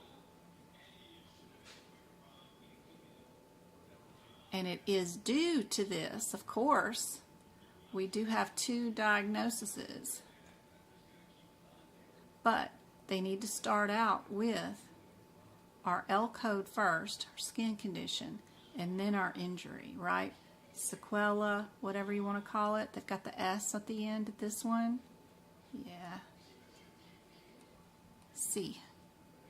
Yes, yes, yes. You've got their burn has already been treated. They didn't get burned yesterday.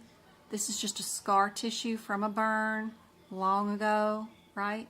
So you just look for the answer with the S at the end of the 7th character. Plus, they're here for skin condition, which is L. Starts with an L. There you go. All right. A bone that may develop inside a tendon is called what?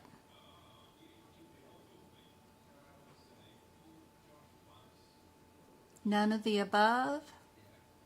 Long, irregular, sesamoid. What do you guys think?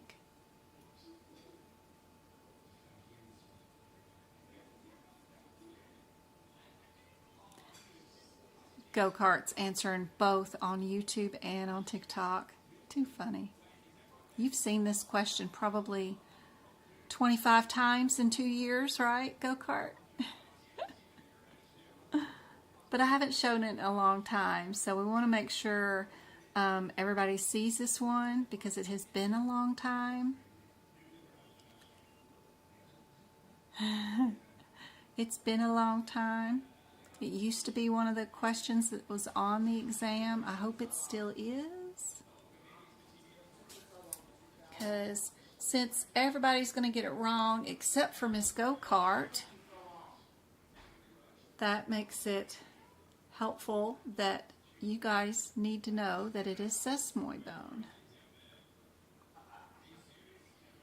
It is A. All right. Complete this series. What comes at the end? We've got frontal, peritoneal, temporal, and then what else? What's the last one? Medulla, optical, middle, inferior. You were guessing. Good guess. Thank you guys for all the taps.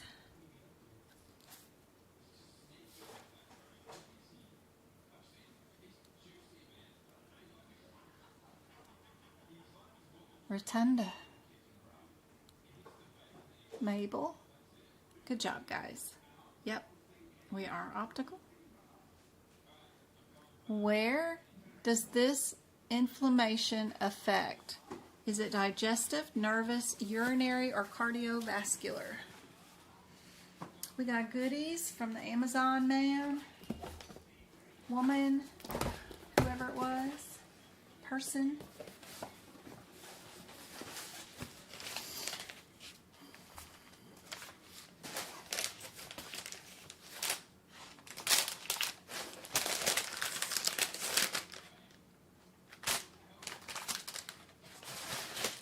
He's going to hand me every single package individually. Well, I don't know what's To making take up so much time. Is that my mail? Your mail? Whose mail? I think that's just Who's that one to? Grandma.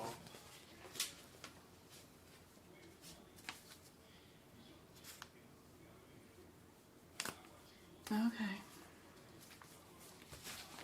Political ads can go straight to the garbage, and then this one can go to John. Thank you, sir. Appreciate it. Straight to the garbage. I'm getting them every single day now. I don't know about y'all, but ooh, the printer ink is just flowing. This one is C. Good job. This one used to be on the exam a whole bunch. What is this vocabulary term and where is it? Or what type of infection is it? Is it bacterial, which is down twice? Is it fungal or viral?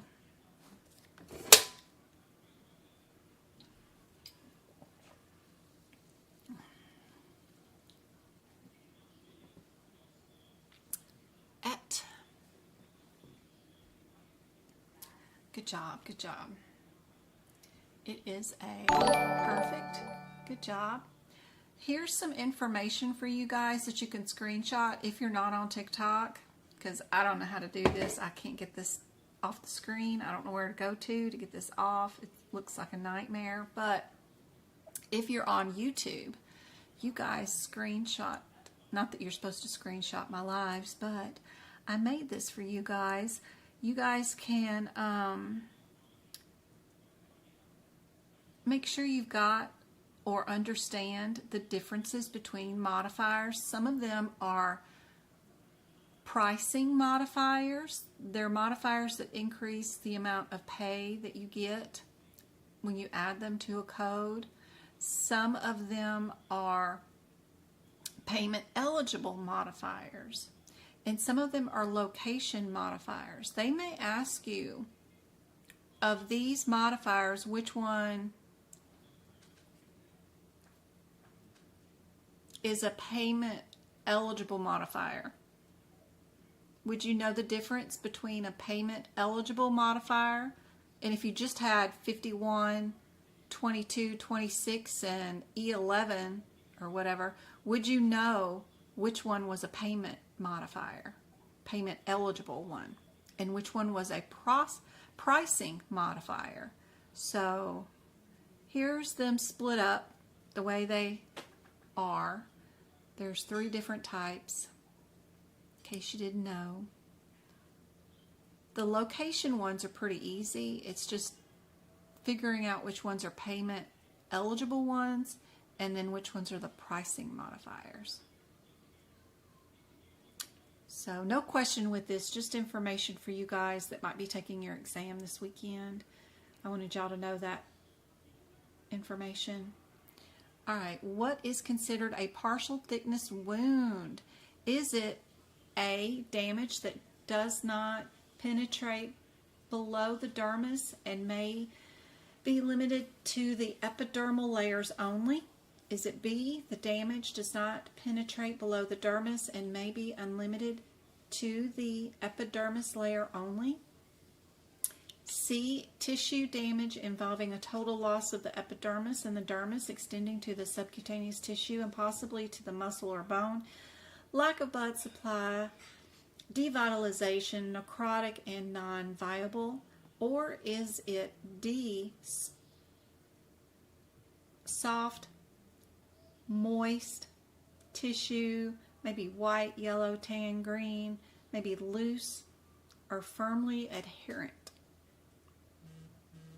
What is a partial thickness wound?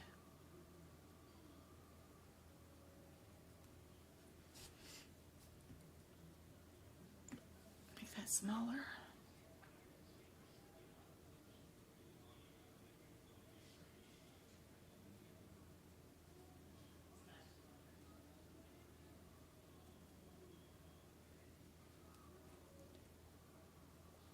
We use the word unlimited when we're talking about skin.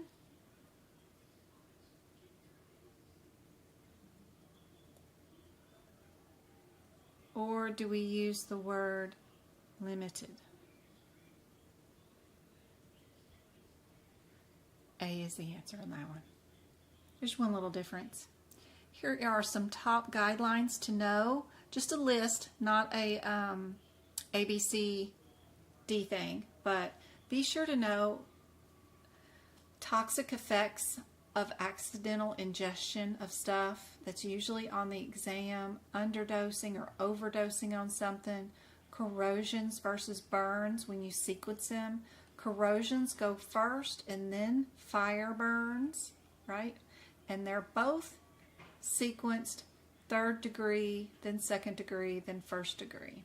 But like if you have a 1 degree corrosion with a 3rd degree and a 2nd degree burns, you're always going to code your 1st degree corrosion first, then your 3rd degree burn, and then your 2nd degree burn will be the last one.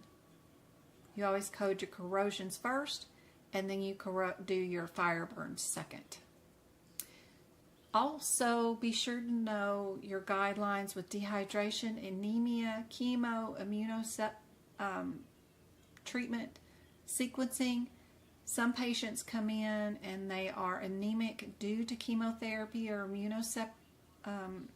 therapy, and you have a coding sequence that goes one way, but if they are anemic due to radiation treatment, there's a different sequence.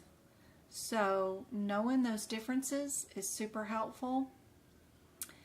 And sometimes their anemia is due to their cancer, and there's a totally different sequence for that. So get those written in your books. If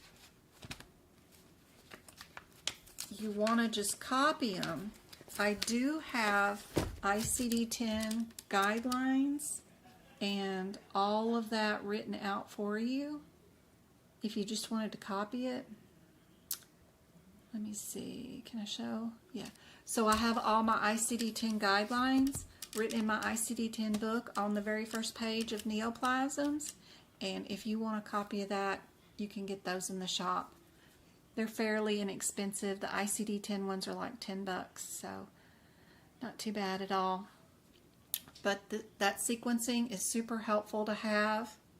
If they're dehydrated due to the cancer, you write it one way. If they're not dehydrated due to the cancer, it's a different one. If they're anemic due to the cancer, it's a different way. If they have pain due to cancer, it's sequenced in a different way. I have all that all on one page. That way you can just come to one page during your exam and find all those answers in one. So super handy dandy. All right. This question used to use some codes that was on the exam. I don't know if you guys are too tired, but if we were doing this question, would we be a 4-5 code or a 4-6? What's our differences between the 36245 and this 36246?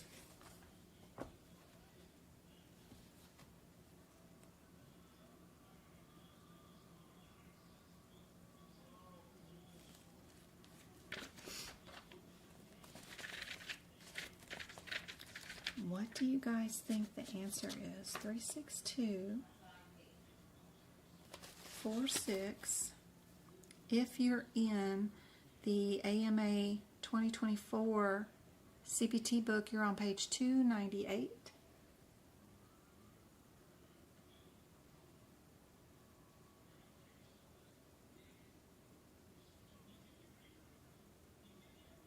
.46 is a child code. Under mama code, which is the 45, mama and child both are selective catheter placements in the arterial system. 45 is in the abdominal, pelvic, and lower region. So is 46.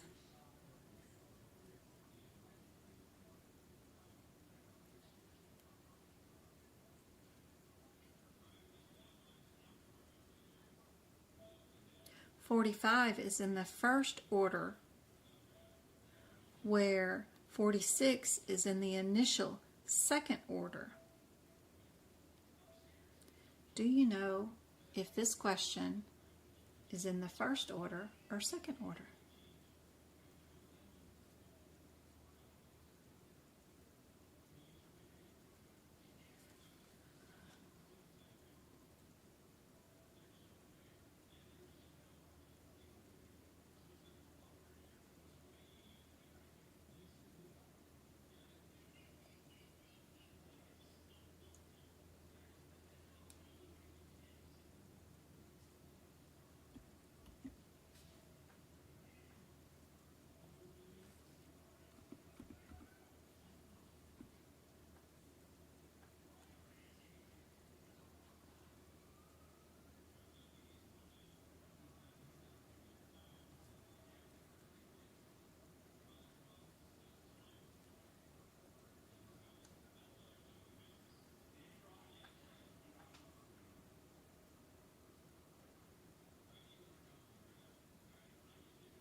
we stuck our catheter into the left renal artery via the right common femoral puncture.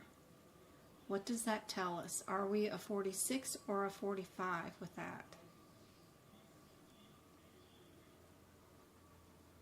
It's your first battle.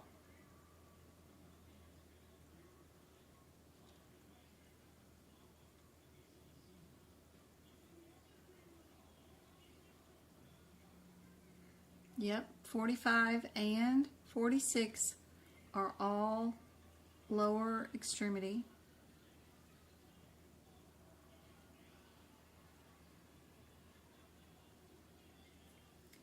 "45 does the first order,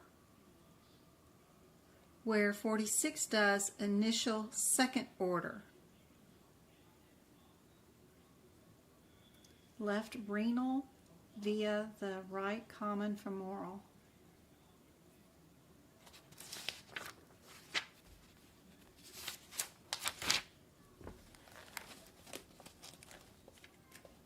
Appendix L.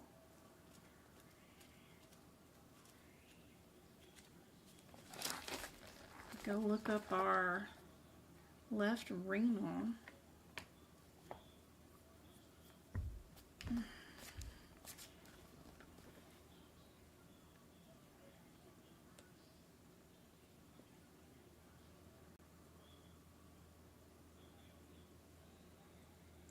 To our right femoral, from our right femoral puncture.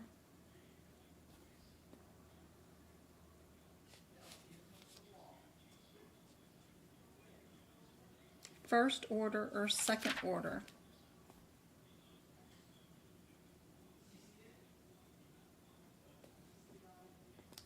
Left renal, right common femoral.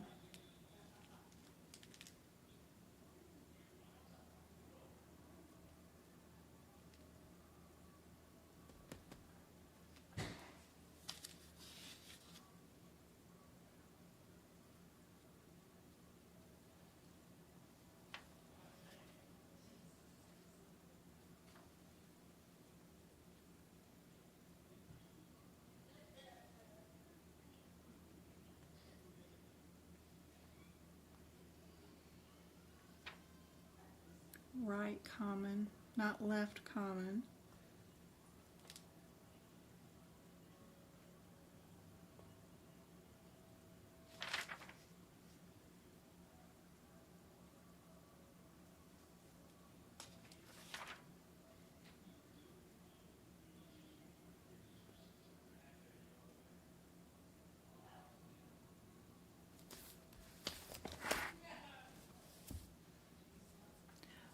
"45 is renal, 46 is common iliac. We're going to be our 45. Would we add a radiology to this? The 36 is in all of the answers. We don't need to worry about it. We only need to worry about, do you need an answer with a radiology in it or not? Or would we add a 5-1 to it?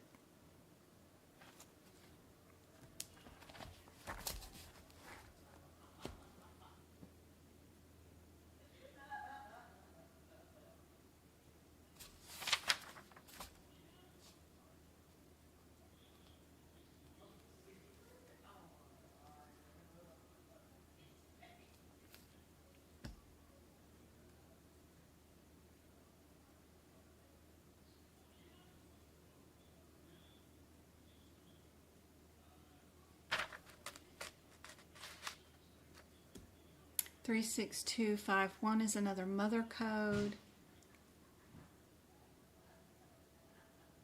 It's also a renal.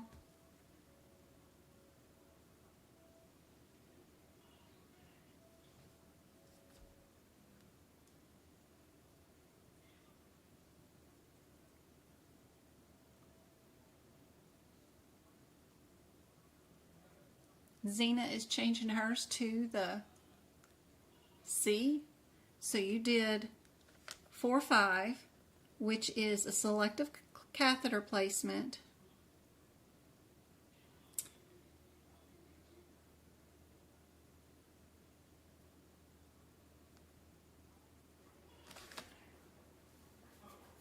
And then you did a 5-1, which was another selective catheter placement, first order, in the main renal artery.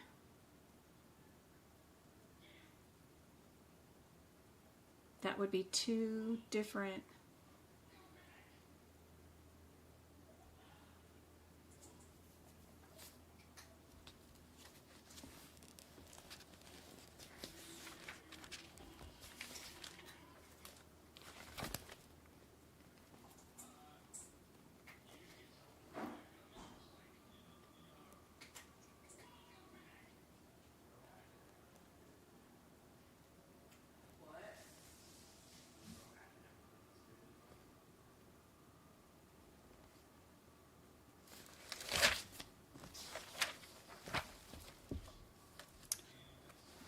Our 3-6 was in every single answer, no matter what. So, I mean, we can go look it up. The 3-7-2, if you want to, just to see what's in it, so that you can get that out of your head, whatever's going on in this one.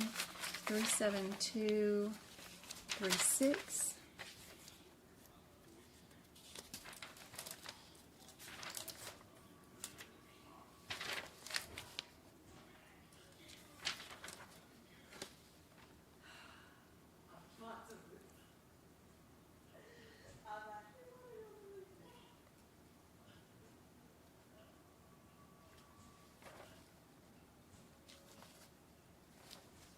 That's our transcatheter placement and stent.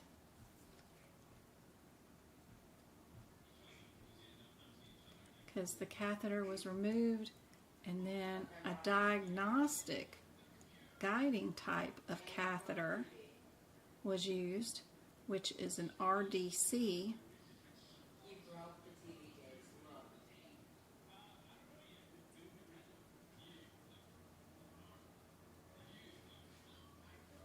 Which engaged, did an balloon expandable racer stent.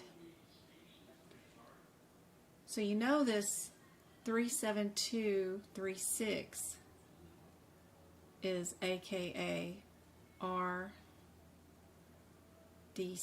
right? That takes care of that. Be sure and write the terms that they're using in these exam questions in your notes, because I don't think RDC is listed in this question. But this takes care of your stent. We did a stent we get to bill for. And then the other thing we get to bill for is our catheter. We already figured out we're 45. So is there anything else in this thing that we need to bill for? We need to bill for our 36.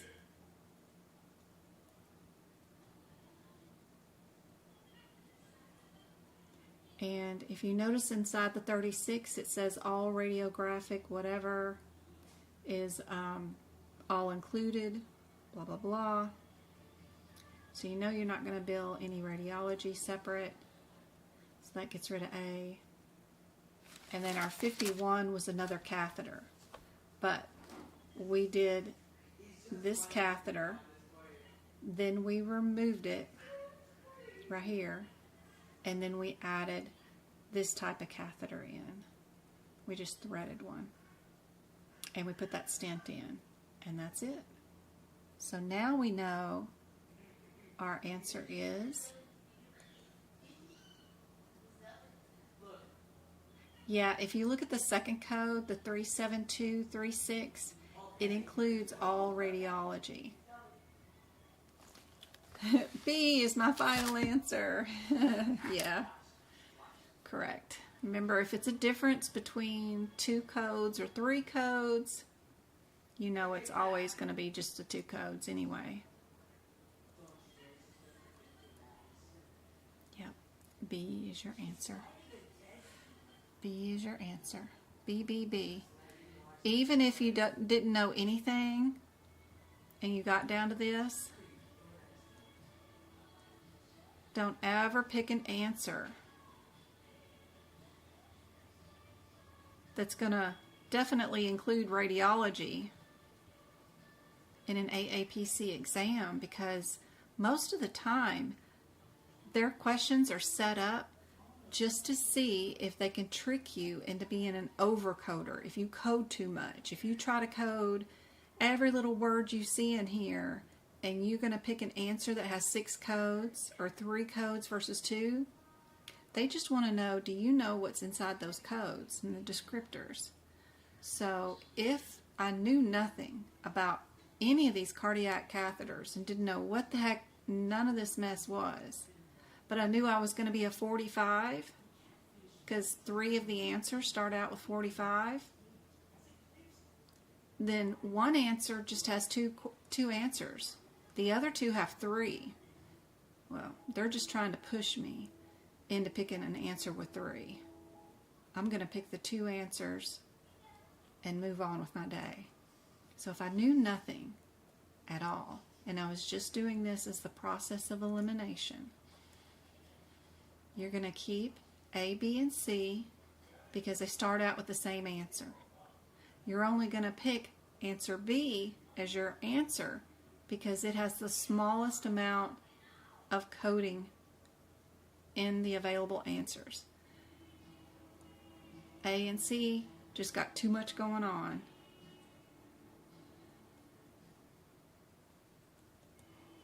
Doing it with the process of elimination saves you a lot of headache. But a lot of people are scared to use it.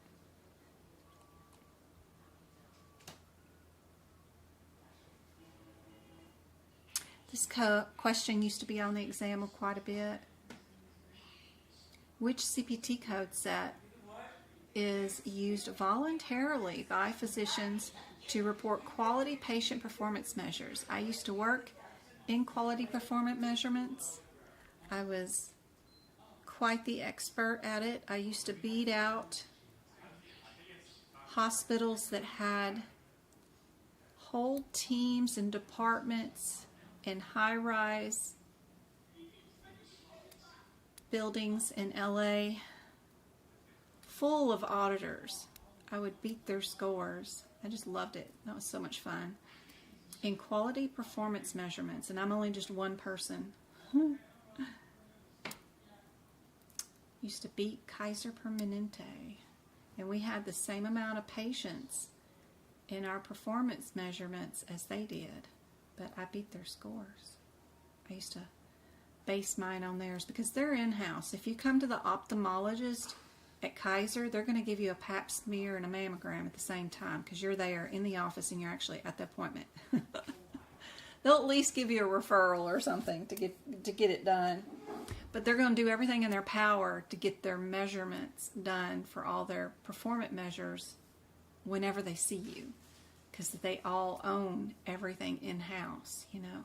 They own the radiology department, they own the lab, they own the OBGYNs, they're all in-house.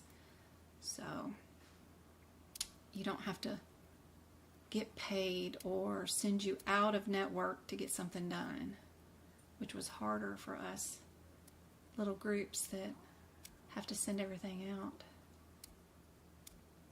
Anyway, the answer, of course, is B, category 2 codes, right? I don't know.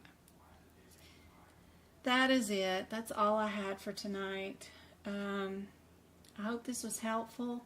This is like, how many? I got 585 pages of questions here.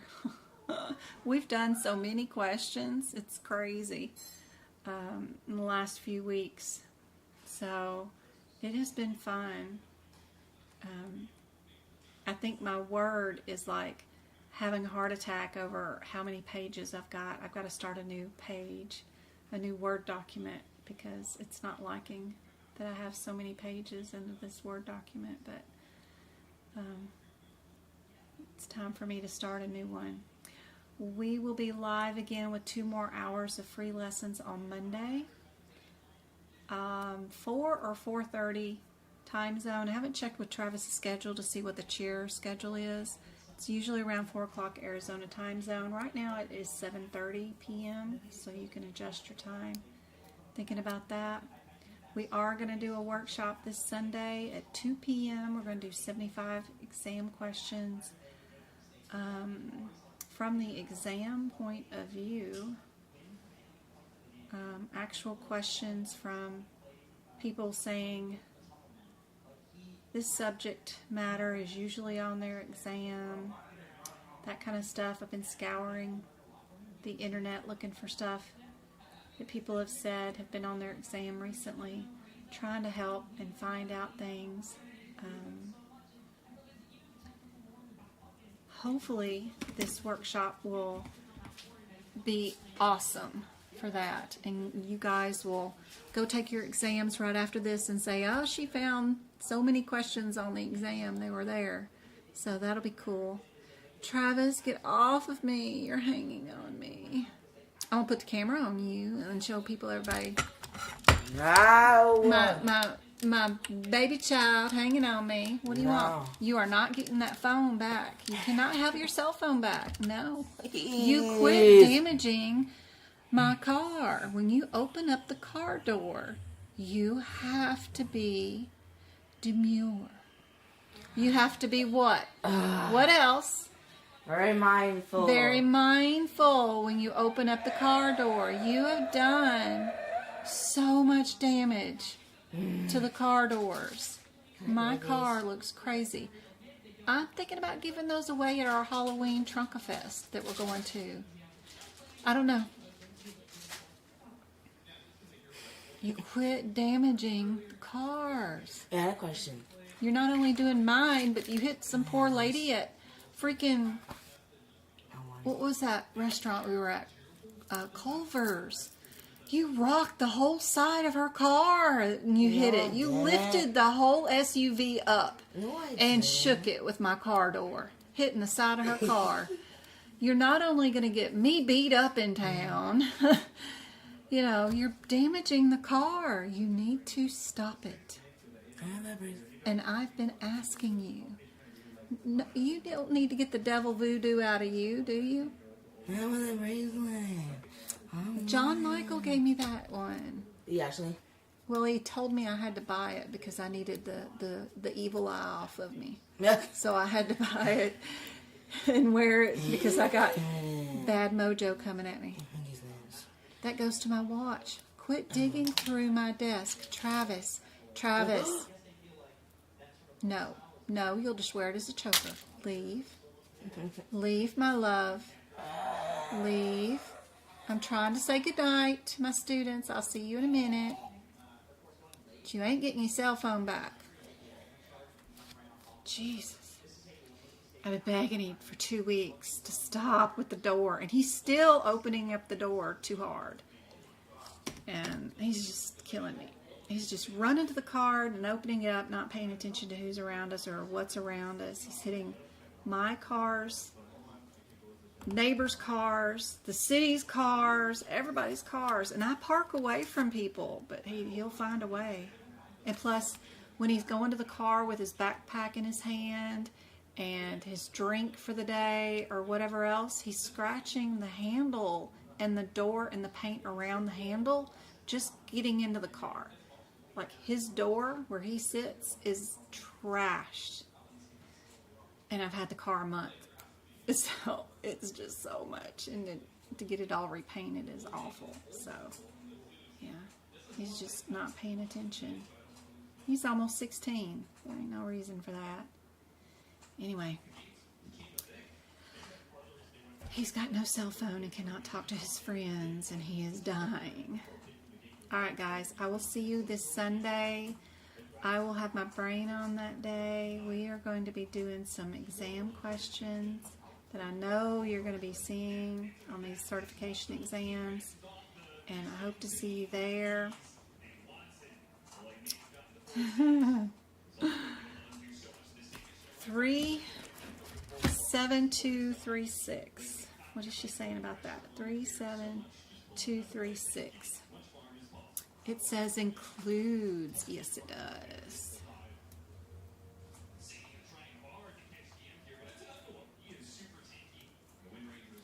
Category 2, Category 3 codes or HipPix codes. Know your different categories.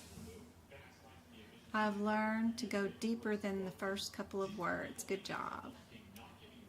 Yes, be very mindful. I gotta make one of those videos about being very mindful. Very cutesy when we do the process of elimination. I'll try to make one of those videos. Anyway, love you guys. I hope this is helpful. I hope to see you all on Sunday for the workshop. And I know I've got a lot of tutoring going on this week, so I'm excited. I can't wait to see you guys this week for tutoring. MK, we got to do some more, and go-kart, we got to do some more one-on-one for both you gals. I will do my best to arrange some time for that. My mom is needing some time. I got to take her to the doctor in Vegas this weekend. So, not this weekend, but next weekend I got to take her to Vegas. But between now and then, I've got to get both of you guys in for more tutoring. So, I'll get that scheduled. Love you guys. I will see you guys on Sunday. I hope this was helpful. And I will also see you guys on Monday.